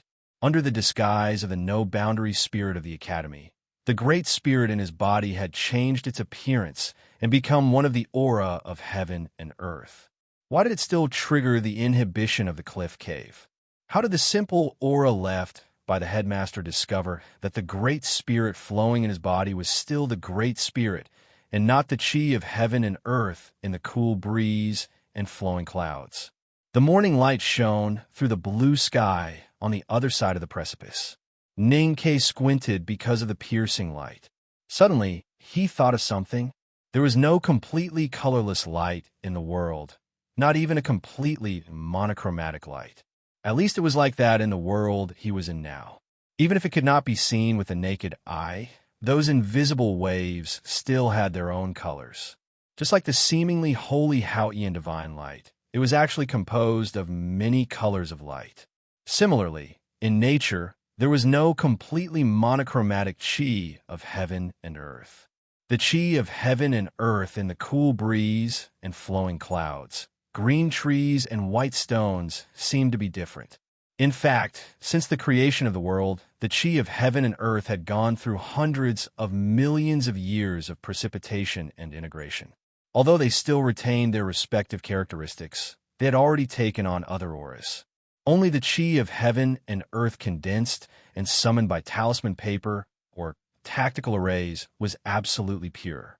Ning Ke walked to the cliff cave and took out a piece of talisman paper after a moment of contemplation. He touched it with his psyche power and made it condense into a fireball, which floated out of the cave with the wind. According to his previous thinking, the weak fireball contained the chi of heaven and earth. Then it should not be discovered by the aura of the headmaster, and he could easily enter and exit the cave. There was a light sizzling sound. The weak fireball floated to the entrance of the cliff cave and suddenly died out. The inhibition at the cliff cave suddenly appeared and then disappeared. Ning Ke looked at it silently, and his face turned a little pale. It turned out that the inhibition left by the headmaster not only did not allow the Great Spirit to pass through, but also any unnatural aura of heaven and earth. In other words, as long as it was a cultivator, even if the psyche power in his sense of perception could only cause a very small fluctuation of the chi of heaven and earth, it would not be able to pass through the cliff cave. Ning Ke thought of the situation of his senior brothers and sisters who came to visit him a few days ago. He noticed that none of them entered the cliff cave or even stretched out their hands towards the line. Only then did he realize that his senior brothers and sisters had probably already known about the incredible nature of the inhibition. He suddenly thought of something and called Sang Sang into the cave. He stared at the little handmaiden who could enter and leave freely, and felt that his thoughts were even more confused. If the headmaster's inhibition was targeted at the unnatural psyche power, talisman power, and the Devil's Doctrine cultivator's genuine chi, then Sang Sang should have left some Taoist aura in her body, which she cultivated with the divine priest of light. Why did the inhibition have no effect on her? Ning Ke stopped thinking about it and continued to study how to break through the restriction. After confirming the true meaning of the inhibition in the cliff cave, he realized that if he wanted to simulate the Great Spirit in his body into the chi of heaven and earth in the natural world, then he could not simulate just one of them. He needed to simulate countless kinds of chi of heaven and earth, regardless of the quantity, but all of them must be present. The problem was that there were countless kinds of chi of heaven and earth in the natural world. Even if he had the no-boundary spirit of the Academy and could observe the characteristics of various kinds of chi with talismans, how could he simulate all of them with the Great Spirit? The Great Spirit in his body was like a basket of vegetables. No matter how many seasonings were put in, no matter how precise the fire was, could he stir-fry this basket of vegetables into more than 300 dishes? And there was a more critical problem. If I give you a handful of vegetables, can you cook a bowl of roasted pork? Ning Ke looked at Sang Sang and asked. Sang Sang thought for a while and said, "Of course not. But yesterday Mr. First brought a few pounds of fresh pork. If you want to eat roasted pork, I can cook it for you later." Ning Ke did not have too much time to be depressed. He immediately threw himself into studying and solving the problem. The problem left by the headmaster of the Academy was too difficult. It seemed that there were only 3 correct answers, but no matter which one it was, it required a lot of courage. Some of the answers could be seen clearly, but found that there was an extremely complicated code attached to the answer. With his current state and ability, it was impossible for him to solve the code, because the code vaguely pointed to the origin of the world and the composition of nature. It was also at this time that he thought of the old woman in the blue robe in the front yard of the Academy. In a mathematics question of the Academy's entrance exam, Xie Qingyun first used the method of exhaustion and got an almost infinite number. However, Ning Ke directly got the result at one glance, so he got the only A+. Ning-Ke was very good at studying, or rather, he was good at taking exams. Exams like mathematics were often a showcase of one's talent. Therefore, he had always looked down on his peers who did not know how to use formulas and answer questions. They only knew how to do calculations. But now he did not have a ready-made formula, nor could he find any skills, so he could only pick up the stupid method that he used to look down on and try to solve it by force. Solving by force was exhaustion. The so-called exhaustion was complete induction, trying the answers one by one. As long as he had enough time and patience, he would eventually find the only correct code. Ning-Ke tried to solve the inhibition of the cliff cave by force, but there was a small difference from solving the code. This was because he needed to find the characteristics of countless kinds of chi of heaven and earth, and to model the great spirit in his body into them. This was equivalent to finding countless passwords and then combining them together. Only in this way could he see the final answer. This method was very violent and beautiful, but in fact it was very clumsy and helpless. The word exhaustion was a characteristic of this method. However, from another perspective, it could also be understood as the solver had exhausted all of his wisdom and could not find any other way to solve the problem. That was why he used this method in an extremely sad and sorrowful manner. In the following days, Ning-Ke began to use the exhaustion method to analyze and simulate the chi of heaven and earth. He did not know how many kinds of chi there were, but he did not rush to touch the inhibition, because he was very clear that this must be an extremely complicated and even magnificent project. Not to mention 3 months, even 300 years would not be enough to see the result. But he still kept trying, because he had only given himself 3 months. If he did not put in his best efforts in these 3 months, he would have a lot of regrets when he remembered that he had destroyed the Great Spirit in the past. Ning-Ke became more and more silent in the cliff cave. He did not have time to comb his hair, which scattered behind him, making him look a little depressed. His face became more and more haggard, but the luster in his eyes became brighter and brighter. Chun Pippi often came to visit him. Looking at him now, he could not bear to let him torture himself like this, nor could he bear to let him give up halfway. So he just stayed silent like him. Other senior brothers and senior sisters also came to visit and gave all the herbs and food they collected to Sang Sang, so that she could cook them at any time to keep up the spirit of youngest brother. Tang Xiaodang cultivated with Yu Yin, but she was still miserable. She held Song Song's hand and complained when she could occasionally play on the cliff. But when she looked at Ning-Ke in the cave, she felt a little ashamed. Just like that, the days passed day by day, and spring gradually deepened. Chapter 3. Try to get out before 1. To be continued. If you like this work, please come to Chidian. Come to vote for me. Your support is my greatest motivation. Chapter 392. Ning-Ke, who was in the cliff cave, had no chance to get close to the new wildflowers in the fields. Fortunately, he could often see bouquets of flowers in the cave. Sang Sang would return to Chong, and every once in a while to talk to her parents in the scholar's mansion. But she refused to stay overnight and would rush back to the academy on the same day. She would pick flowers on the way and bring them to Ning Quebec. Ning-Ke was imprisoned in the cliff cave and could only learn about what happened outside the academy from Sang Sang and Chun Pippi. And these things seemed to have something to do with him. The Buddhism sect and the Yueluan kingdom were shocked and indignant that the sadhu from the Xiankong temple was killed by him in the morning street. However, this was a direct challenge, so the disciples of the Buddhism sect could only remain silent. The Yueluan kingdom, perhaps because of Aunt Kunimati who had lost her beloved son, was overwhelmed by anger. The monarch wrote a letter and sent it to Chong, in which he asked the Tang Emperor to punish the murderer. The Tang Empire had never been provoked like this. The emperor was furious and summoned the envoy of Yueluan kingdom to scold the Yueluan kingdom, calling the Yueluan kingdom an idiot. Finally, seeing that the Yueluan kingdom had lost a future master and the Tang Empire was very proud, His Majesty did not send troops to teach the Yueluan kingdom.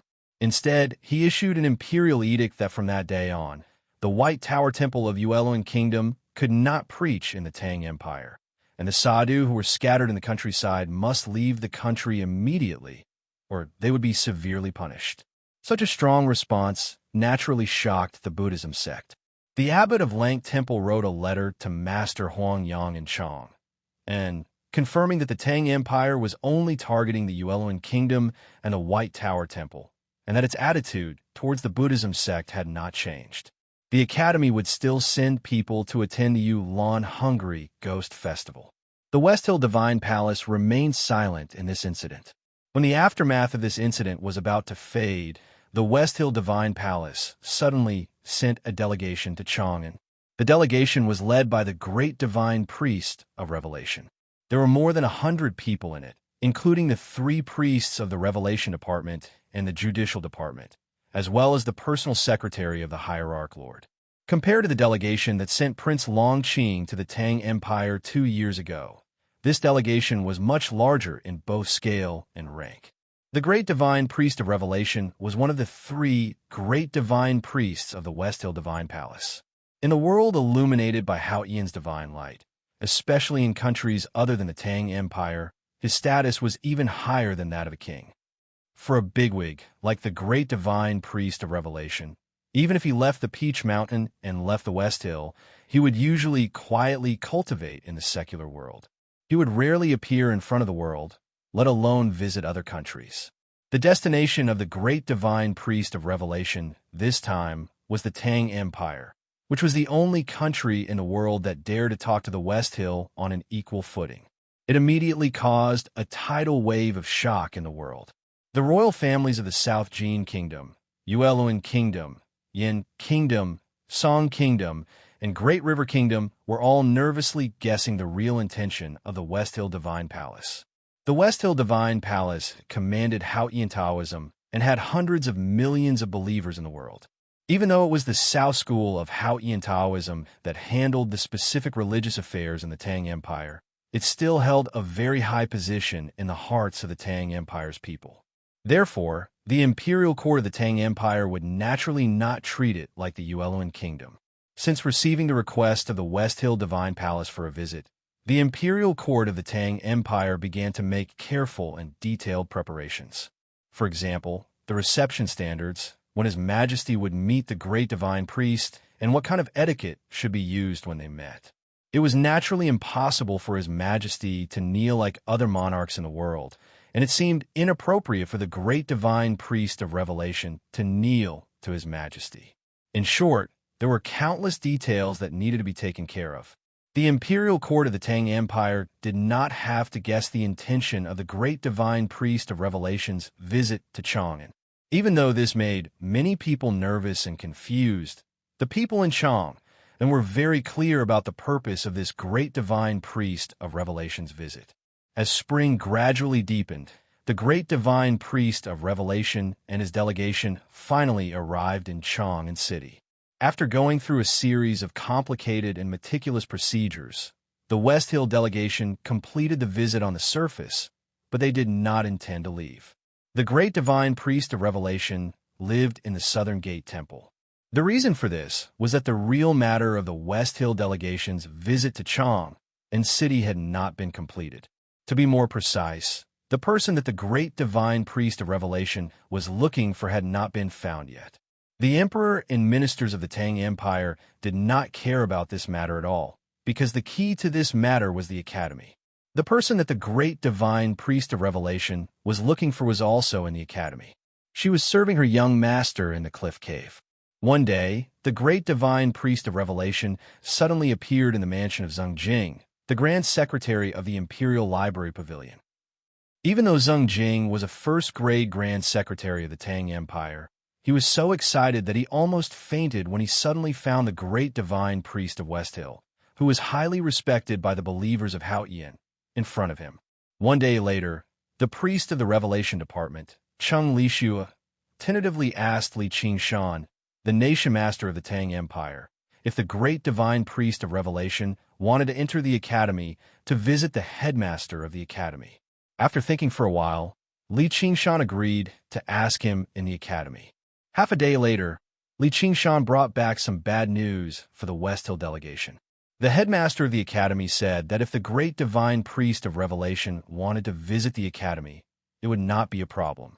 After all, Li Qingshan had been here before. However, if you wanted to do that thing, then it would be meaningless even if you saw me. Because whether the little girl went to West Hill or not, her parents could not control it, and neither could I. The person who could control it would not know when he would come out. If the West Hill delegation just stayed in Chong and City, especially the great divine priest of revelation, as time went by, the countries would become more and more anxious, and things would become a little awkward. Fortunately, at this time, the long-arranged event finally happened in the northern wilderness according to the original plan. It successfully attracted everyone's attention, and they forgot about the West Hill delegation in Chong and City. Under the edict of the West Hill Divine Palace, the allied forces of the countries in the Central Plains went deep into the wilderness and met with the cavalry of the Left King's palace in the grassland. They launched an attack on the Desolate Man's tribe that had just moved south from the cold region of the far north for a year. The main force to attack the Desolate Man's tribe was the cavalry of the Left King's palace and the army of the Yin Kingdom.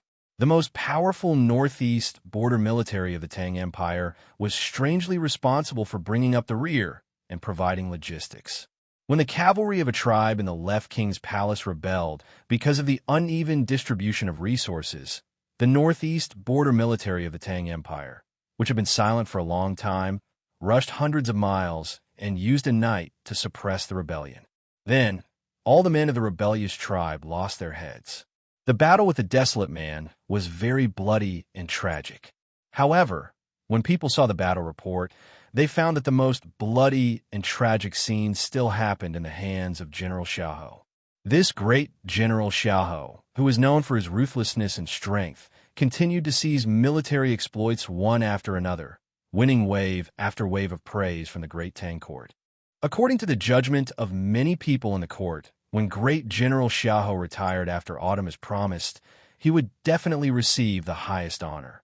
Lu Yiqing had been sitting on the futon outside the side door of the academy for more than 2 months. He was covered in dust and looked haggard, but his eyes were extremely bright. After talking to the old woman in the blue robe of the academy, he sat on the futon and meditated for 3 days and 3 nights. He did not drink or eat, but he did not choose to leave. Instead, he became more and more silent.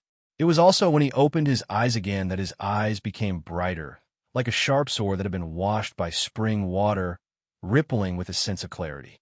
Even when he was meditating, his state actually increased. Many people in the cultivation world were watching the side door of the academy. Many people already knew that Ning Kei's retreat was to cultivate talisman and martial arts at the same time. No one had heard of what it meant to cultivate talisman and martial arts at the same time, and few people believed that anyone could do it. They could easily tell that Ning Kei finally realized that his state was too weak after a series of victories, so he chose to cultivate in seclusion. In the West Hill Divine Kingdom, because the great divine priest of revelation had left with the diplomatic corps, and because of the rebellion of the divine priest of light, which had been buried in the darkest depths of the scriptures, Peach Mountain seemed a little lonely. And the Jishou Abbey, which was far away in the deep mountains, was already used to this kind of loneliness. Therefore, when a soft sounded in the hut where the 7 tomes of arcane was enshrined, the sound was so clear. The sun, hand scroll, in the middle of a piece of paper, still had the lonely name of the Tao addict, Yi Hong Yu. But a name in the inconspicuous corner had disappeared without a trace. A middle-aged Taoist priest stood in front of the sun, hand scroll with a somewhat complicated expression. How Ian's divine light shone on the world, and the sun, hand scroll recorded the names and states of all the cultivators in the world. When a cultivator's name completely disappeared, there were only 3 possibilities. That cultivator had already crossed the iron threshold and broken through the 5 states. Or that cultivator had died and everything was for naught. Or someone had used an inhibition to block the way of heaven from looking down. But who could have such an incredible ability? Of course it was the headmaster. The middle-aged Taoist priest sighed with emotion and remained silent. For example, they wanted to see who was more powerful between the students of the 2nd floor of the academy and the brother of the Sage of Sword. Or they wanted to see Mr. 13 of the academy beaten like a dog. In short, many people looked forward to the day when Ninkei broke out of seclusion. The West Hill Diplomatic Corps in Chong, and the great divine priest of revelation who was meditating in the Southern Gate Temple were also waiting for him to come out. But no one thought that Ning Ke might not come out in this lifetime. It was already late in the spring. The wisteria in the roofed corridor on the cliff plateau was lush and green, blocking all the sunlight, making the entrance of the cave extremely quiet. Light purple flowers were in full bloom between the branches, extremely beautiful. Ninkei walked to the entrance of the cliff cave and casually tied up his loose hair. He leaned against the stone wall and looked at the greenery in front of him and the green fields beyond the clouds in the distance. He said, "Only a destitute and desperate person with no passion for life can torture himself like this. So this is what it means to exhaust oneself." Sang Sang walked to him and looked at the hanging purple flowers in the roof corridor. She thought that her daily care had finally paid off. She said happily, "I heard that the fruits will be more beautiful in autumn. Those fruits are long, like beans, and the stew is delicious." Ning Ke said, "Autumn? Then we definitely won't be able to see it." Sang Sang suddenly froze and asked in surprise, "Young master, can you go out now?" Ning Ke said with a smile, "The meat has been stewed. The only thing left is to add the beans and stew it. It's almost ready. Today's 3 chapters have cost me 11,000 yuan. But I have to continue writing. There must be more, but it will definitely be early in the morning. Don't wait for me. Go to sleep. To be continued. If you like this work, please come to Chidian. Come to vote for me. Your support is my greatest motivation." Chapter 393. Today, the main dish of lunch in the cliff cave was braised pork. Ning Ke squatted at the entrance of the cave, holding a bowl of rice and chewing the greasy fat in his mouth. He looked at the clear view of the precipice and asked vaguely. Chun Pippi used to come and snatch food whenever he smelled the fragrance of the meat. But recently, he came less often than before. Even if he came, he would leave in a hurry after a short while. What on earth is he busy with? Sang Sang pushed aside the braised pork in the pot with a spatula, leaving only the gravy soaking in the white rice. She took the bowl and squatted down beside him. After thinking for a while, she said, "I don't know either. But the day before yesterday, Tang Xiaodang mentioned that he often helped her solve her problems in cultivation recently." Ning Ke was startled and remembered the conversation about the beast 2 months ago. He sneered and said, "Solve her cultivation problems? My teacher asked him to help me, not to help that little girl. Taoism and the devil's doctrine are always the same. Let me ask you, who was the beast in the back of the mountain today?" Sang Sang didn't understand what he was talking about. Ning Ke suddenly looked at her and asked, "I heard that the great divine priest of revelation has been to the Grand Secretary's mansion." Sang Sang nodded and continued eating. Ning Ke asked again, "So you didn't go back to the Grand Secretary's mansion this time?" Sang Sang lowered her head and hummed. Ning Ke looked at her slightly black forehead and asked in a low voice, "What do you think about this? Look at the Divine Hall's behavior. They really take you, the successor of the Divine Priest of Light, seriously. I have never heard of any successor of the Divine Priest being so valued by the Divine Hall. They even sent a great Divine Priest to pick you up." Sang Sang said, "Young master, what do you think about this?" Ning Ke said after a moment of silence, "Although I don't like the West Hill Divine Palace and have never imagined that you would really become the great Divine Priest of Light, I still think it is ridiculous. But if there is such a chance, I have to admit that it is very glorious and powerful. It will be a pity to miss it."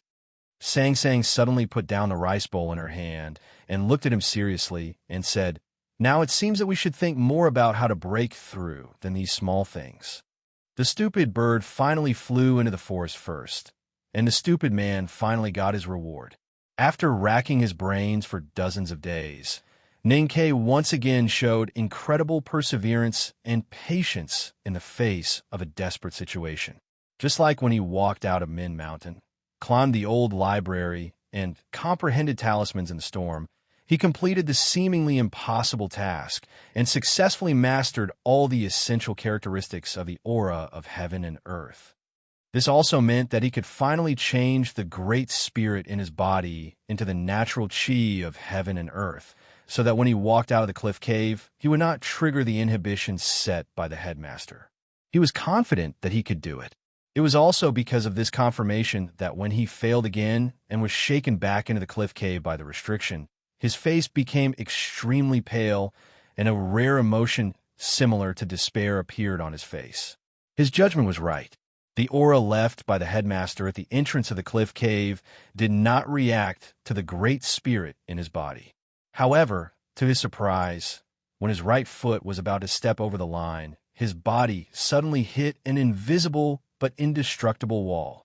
Why was that? In the depths of the cliff cave, Ninkei hugged his head and curled up between his knees. It took him a long time to suppress the despair and thoughts of abandoning himself in his heart, and he began to think seriously again. Suddenly, he understood, but he was really in despair. The aura left by the headmaster at the entrance of the cliff cave would trigger the inhibition once it sensed the great spirit or the unnatural chi of heaven and earth. It would simply summon the endless chi of heaven and earth between the cliffs, and then condense into a violent sea, swallowing anyone who tried to break through.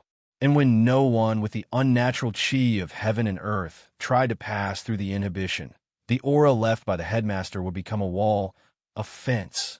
Compared to the violent sea of chi of heaven and earth, the aura did not seem that scary, but it was, after all, the aura left by the headmaster. How could it be that easy to pass through? Perhaps it was really easy. Even with Ninkei's cultivation at the lower level of the see-through state, he could still pass it. This was because he had the Great Spirit and he had learned the method of cultivating chi recorded at the end of the book, Examination of the Origin.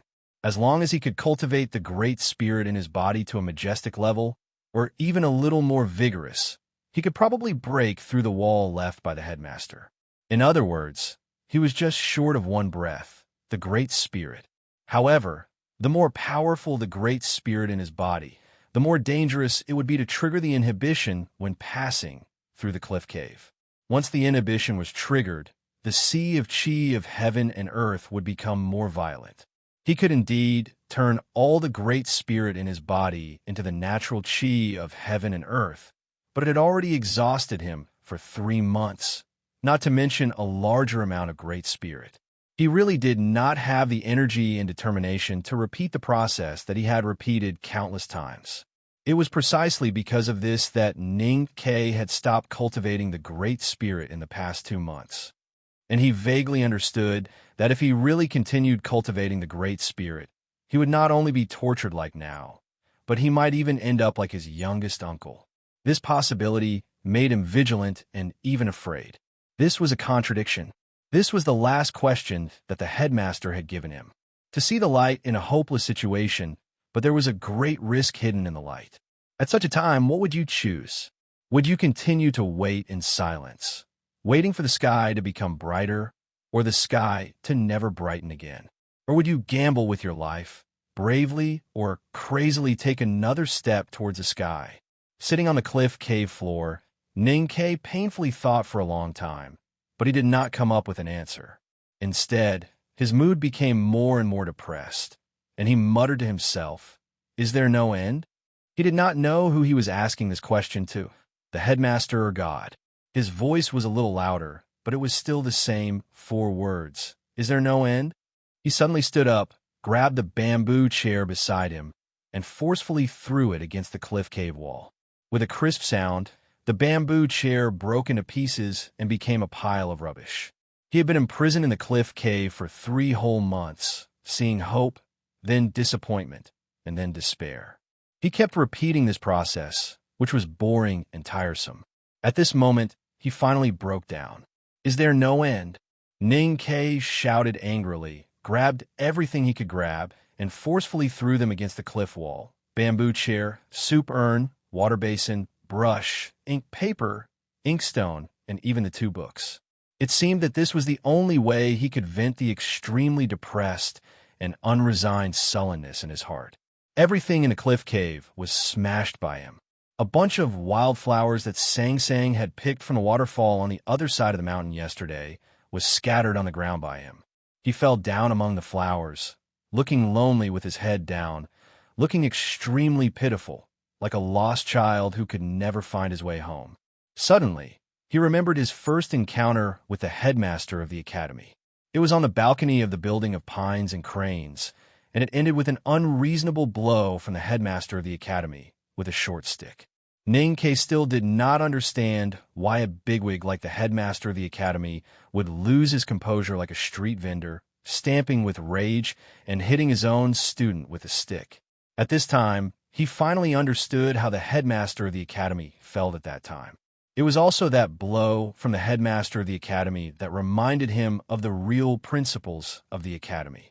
The academy taught its students that if they were sure that their actions were correct after careful consideration, then they should not be afraid or evasive when encountering difficulties. Instead, they should move forward bravely and use all means to uphold their own principles. This was the principle of the academy. In other words, when the enemy was too powerful to be reasoned with, then there was no need to reason with it. Ning-Ke raised his head and looked at the exit of the cliff. At this moment, he did not think of any predecessor, because the only predecessor on this path was youngest uncle, and youngest uncle had finally walked down the path of destruction. He thought of the powerhouses of Haotian Taoism, starting from the Tao Adiki Hongyu to the great divine priest on the Peach Mountain, from the world wayfarer Yisu who carried a wooden sword on his back, to the legendary Abbey Dean of the Jisho Abbey who wore a fluttering indigo robe, until finally his eyes fell on the clear blue sky outside the cliff. I will continue to cultivate the Great Spirit, and I will try again. I don't care if I will trigger the inhibitions set by you, teacher, and I don't care what I might encounter in the future. He murmured, because I don't want to stay here anymore. I want to go out. Fuck you. Sang Sang was washing dishes in the hut when she heard the sound of things falling in the cliff cave. She quickly wiped her hands and was about to go and have a look when she heard these words again. She could not help but feel slightly surprised. She thought to herself, "You are locked in the cave for seclusion. How did that antidote of the Buddhism sect in the Yueluan kingdom offend you?"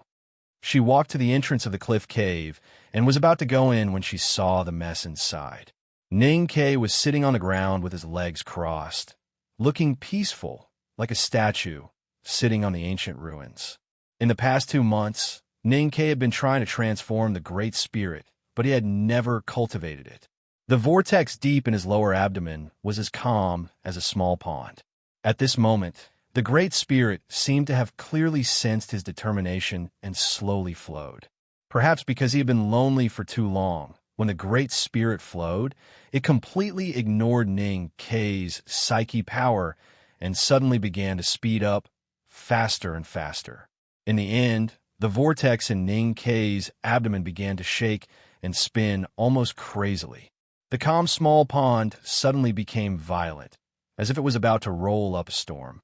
The chi of heaven and earth in the cliff cave came from all directions like a slanting wind and drizzle, and then desperately poured into his body. Ning-Ke could clearly feel the current situation and could not help but feel a little frightened. He thought that if he allowed so much chi of heaven and earth to pour into his body, he would very likely explode and die, just like those who were selected as disciples by the devil's doctrine and died tragically at the first stage. For a moment, he wanted to stop the violent vortex in his abdomen, but he did not know whether it was because he could not stop or because he was so eager to regain his freedom that he wanted to risk his life to bear the consequences of this sudden situation.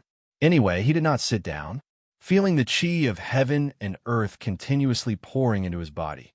Ning-Ke's face turned slightly pale and his body trembled slightly. But he still sat firmly on the ground with his legs crossed and did not move at all. The breeze between the cliffs seemed to have sensed the abnormality in the cliff cave and swept over with a whistling sound. It turned into a gale with wind and gravel, passing through the cliffside huts and roof corridors and directly pouring into the cave. Sang Sang held the stone wall at the entrance of the cave and struggled to stabilize her body. She looked inside worriedly and wanted to shout loudly to wake Ning-Kay up, but in such a strong mountain wind, she could not open her mouth at all. Ning-Kay closed his eyes and sat quietly in the cave. His mind was completely focused on the soaring great spirit in his body, and he did not know what was happening outside at all. His clothes fluttered like a battle flag in the wilderness. The mountain wind whistled in the cliff cave, and the pieces of the bamboo chair, brush, and inkstone that he had smashed earlier directly floated up and circled around his body in the air. Occasionally, they would hit the wall of the cave and become even finer pieces. The stone wall of the cliff cave looked extremely hard, but under the intensive impact, like a storm, the outermost layer of the stone wall gradually cracked, and many stone chips rustled and fell. On one of the stone walls, for vague words appeared. The chi of heaven and earth between the cliffs entered the cliff cave with the wind and kept pouring into Ning-Kay's body. In an instant, it filled all the acupoints in his snow mountain and ocean of chi. Then it poured into his body and kept filling and occupying, unwilling to give up any place, even the smallest acupoint. Ning-Kay felt that his body was swelling, as if he had become a bag full of wine. He even felt that his hair and eyelashes were filled with the chi of heaven and earth. The whirlpool in his abdomen became bigger and bigger, and the speed of the edge naturally became faster and faster. He even faintly felt the pain of his internal organs being cut open. He knew that if he allowed this situation to continue, he would explode and die from the continuous influx of the chi of heaven and earth. But he still did not stop, and just silently muttered the 4 words, waiting for the arrival of the last moment. Just when the chi of heaven and earth completely filled every part of his body and began to invade his real body, in a very short moment, Ning-Kay used his strong willpower to resist the nausea caused by the shaking of his sense of perception and the extremely terrible pain, and let his psyche power fall on the whirlpool in his body. For many years, he had been constantly meditating because he wanted to cultivate. Whether he could cultivate or not, he meditated to cultivate psyche power. He meditated when he was sleeping, when he was in a daze, when he was writing, when he was brewing medicine for Sang Sang. He meditated all the time. He had paid a perseverance and desire that ordinary cultivators could not bear. So after he could cultivate, he had an abundant psyche power that ordinary cultivators could not imagine. So when the chi of heaven and earth had poured into his sense of perception, squeezing out the last bit of space and dispersing almost all of his psyche power, he could still maintain the last bit of clarity and psyche power. When the psyche power fell, a light suddenly flashed in Ning-Kay's already muddled sense of perception. The light was like lightning, and it woke him up instantly. He thought of the simple aura left by the headmaster at the cliff cave. That simple aura could summon all the chi of heaven and earth between the cliffs, and then compress and condense it into a square-range sea, isolating the cliff cave from the outside world. Since the chi of heaven and earth could be compressed, then the chi of heaven and earth in his body could also be compressed. The 3 months that he was imprisoned in the cliff cave turned into countless images that quickly flashed in front of his eyes. The inhibition at the entrance of the cliff cave, the violent sea of chi of heaven and earth, the forbidden book called Origin of Chi of Heaven and Earth, the last chi cultivation skill in the forbidden book, the nameless book recorded the Academy's no-boundary spirit, and countless kinds of chi of heaven and earth. These fragments of information kept colliding and combining, deconstructing and reconstructing. It turned out that to be free, one needed freedom. Ning-Kay no longer worried about whether his body would explode, nor did he care about the dizziness and pain. He just calmly looked at the whirlpool in his body, letting it freely spin and expand at a high speed. The most critical moment came. The majestic chi of heaven and earth occupied Ning-Kay's body. At this moment, a wonderful scene happened. The rapidly expanding Great Spirit whirlpool that was about to break through space seemed to have become a little thin because of the extreme expansion. Although it would soon be filled by new chi of heaven and earth, at that moment, the number of the whirlpool itself seemed to be unable to resist the gravity of the center of the whirlpool, and there was a slight tremble. Then, the whirlpool began to shrink. Although the speed of the whirlpool's contraction was very slow at the beginning, it accelerated very quickly. In a split second, it had actually shrunk to only half of its original size. This was no longer a contraction, but a collapse. Before Ning Ke had time to react, the majestic Great Spirit whirlpool had completely collapsed into the center of the whirlpool, turning into a small black dot. The Great Spirit in his body flowed back with the collapse of the whirlpool, leaving every bone, every nail, every strand of hair, and every eyelash all pouring into that small dot.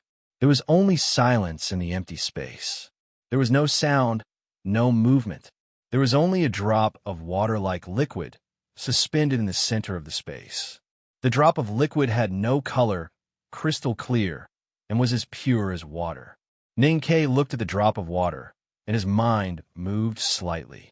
The transparent drop of water suddenly began to shine with golden light. It was extremely beautiful. Every ray of light contained the Great Spirit. Wisps of them flowed through his body like a spring breeze and drizzle, moisturizing every part of the dry land. The cliff cave returned to peace. There was no more storm of chi of heaven and earth. The mountain wind that swept from between the cliffs gradually stopped. The pieces of the bamboo chair, brush, and inkstone fell on the ground. Only the bunch of wildflowers that Sang Sang had picked was torn into pieces by the wind, and now the petals were relatively light. They slowly danced with the breeze around Ning Ke, like countless butterflies. Ning Ke slowly opened his eyes. The petals fell on his body. The cliff cave was full of wreckage. Ning Ke picked off the petals on his body and walked to the cave wall that had a crumbling outer wall. There were 4 words on the stone wall, drawn like a sword, full of unyielding pride. It must have been written by youngest uncle when he was imprisoned in the cliff cave, but somehow it was covered by the stone wall. Ning Ke had also said these 4 words before he decided to take this gamble. At this time, looking at the 4 words left by youngest uncle on the cave wall, Ning Ke finally understood what the key to breaking the inhibition of the cliff cave was when he recalled his emotions when he said these 4 words. The breath that he had been lacking was not the chi of heaven and earth, nor the Great Spirit, but the breath of unwillingness towards the heaven because of his yearning for freedom. Looking at the 4 words on the stone wall, he seemed to see the angry and unwilling youngest uncle, and could not help but laugh happily. He walked out of the cliff cave and gently hugged Sang Sang. Then he walked to the edge of the cliff, looking at the cliffs, the flowing clouds, the bottomless abyss, and the blue sky in front of him. He put his hands behind his waist and shouted, "Fuck you. I'm already in a state of idiocy to write a chapter on canvassing votes at this time. If you like this work, please come a Chidian. Come to vote for me. Your support is my biggest motivation." Chapter 394. In front of the precipice was the sky, but there was still no echo. Ning Ke's shout disappeared not far from the cliff. It did not linger for 3 years. Looking at the beautiful scenery of the precipice, Ning Ke suddenly turned around and walked into the cliff cave. But when he was about to enter the cave, he subconsciously stopped. Sang Sang said, "If you want to have a look, go in and have a look. I will accompany you." Ning Ke nodded and walked in with her again. He had been imprisoned in this cliff cave for 3 months, and his spirit and willpower had been severely tested. During those nights of despair and contemplation, he had thought countless times that if he could break through the inhibition and get out of this cliff cave, he would immediately take Sang Sang to escape from the cliff plateau and never come back to this cliff cave for the rest of his life. However, when he really broke out of the cave and walked back to the cliff cave, he suddenly found that his mood was so calm.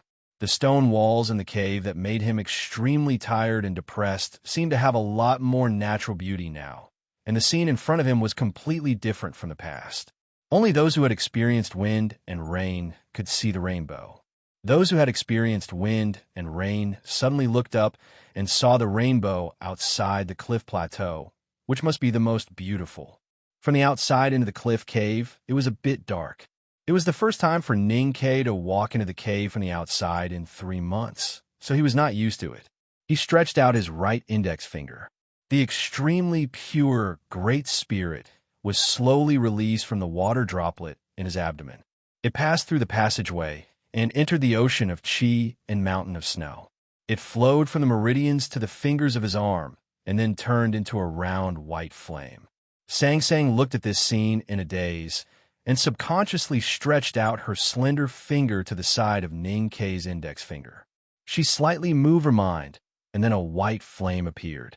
The two flames instantly lit up the cliff cave as if it were daytime. There was no difference between the two except that the flame between Song Song's fingers was unusually solemn and sacred. The two looked at the flame on each other's fingertips and smiled. Ning Kei asked, "This is Hao Yan's divine light?" Sang Sang nodded. Just like the theory in the Forbidden Book, most of the aura of heaven and earth in the world came from the sun and the sky. No matter how many different auras it became under the carving of time, it was the same thing in the origin. There was no essential difference between the Great Spirit and the divine light summoned by the divine skill. However, time was the greatest existence in the world after all.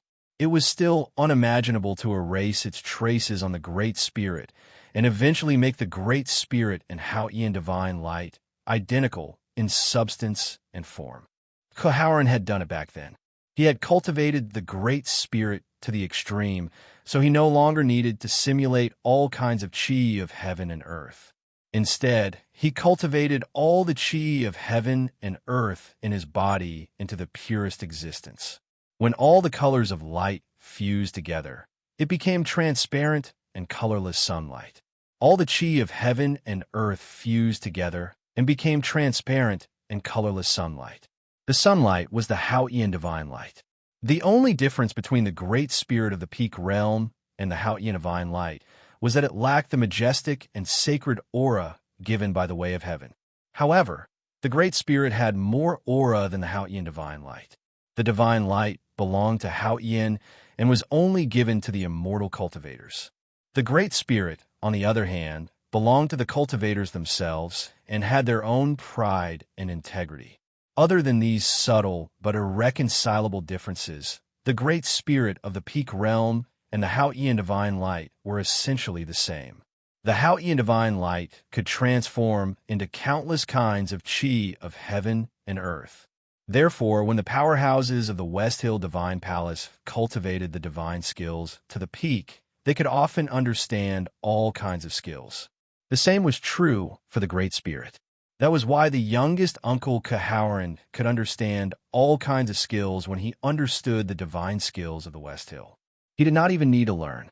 He only needed to take a look, and he could understand the mystery of the West Hill divine skills. He carved thousands of sword marks on the stone walls of the Devil's Doctrine and built a confinement array with the Great Spirit in the sword marks. Ning Kei looked at the round ball of light on his finger and understood everything. Of course, he had not cultivated the Great Spirit to the terrifying state that the youngest uncle had in the past. However, he had understood this principle and could do some of it. After 3 months of isolation in the cliff cave, he finally found the answer in order to solve the problem left by the headmaster of the academy. In the process, he also gained a lot of benefits. In addition to the changes in the Great Spirit, the most important thing was that he seemed to see some of the most basic structures of the Hao-Yan world. He even vaguely saw the nirvana that he had never dreamed of. These were all extremely precious treasures, and these treasures would continue to support and help him in his long cultivation career in the future, so that he could go further. Because he was clear about this, Ning Kei had a deeper understanding of the words that the second brother had told him twice about the connection between fate and perseverance. At this moment, Ning Kei seemed to be proud, but he did not look proud at all. He walked to the peeling stone wall and knelt on the ground to make a disciple's bow, just like how he did in the bottom of the Daming Lake, and when he saw the youngest uncle's handwriting at the front gate of the Devil's Doctrine. It took the youngest uncle 3 years to leave the cliff cave, but it only took him 3 months. However, he was very clear that it was not because his talent and wisdom was far better than the youngest uncle's, but because the youngest uncle used his peerless talent and wisdom to figure out this principle, and then the headmaster of the academy left his experience to him. A person who stood on the shoulders of a giant could never really be taller than the giant. He, who inherited the youngest uncle's legacy, was just a student. When he could have his own understanding of the world beyond the wisdom and experience of his teachers and build a new system, then he could become a real giant. Only then could he return to the cliff cave and proudly tell the youngest uncle that he was no longer a student. After the bow, Ninkei stood up and walked out of the cliff cave to the cliff. Thinking of his teacher and students, he naturally thought of the headmaster of the academy.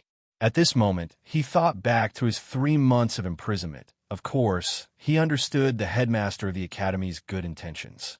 The 2 books that the headmaster of the academy gave him not only hid the essence of the youngest uncle's wisdom, but also taught him 2 ways to break out of the cave, and also taught him 2 things: patience and courage. The eldest brother walked to the cliff platform and looked at Ninkei standing on the edge of the cliff. He smiled gently and said slowly, "So this is why the headmaster asked me to come and have a look." Ninkei bowed respectfully and said, "Eldest brother, you have worked hard these days." The eldest brother took out the old book from his waist and handed it to Quebec. Ninkei was stunned and then suddenly understood. Looking at the old book in front of him, he said unbelievably, "This is the 3rd book that the headmaster wants me to read?" The eldest brother said yes. Ninkei was so shocked that he couldn't say anything. He didn't expect that the 3rd book that the headmaster taught him could only be read after he broke out of the cave. What really shocked him was that the 3rd book turned out to be the Tomes of Arcane. My parents' flight was delayed, so I was a little unsure about the schedule. I happened to have a very small but very important description that I didn't find a good method in words, so I wrote it very slowly. I will update 1 chapter first and then continue writing. The 2nd chapter will be updated very late at night, but I will try to write more. It will definitely be updated today. I advise you not to stay up late like me and read it tomorrow. I have no choice. To be continued. If you like this work, please come Chidian. Come to vote for me. Your support is my greatest motivation. That you're tuning in to the Warrior Lore YouTube channel. Don't forget to subscribe and join us on this journey to catch the most captivating stories.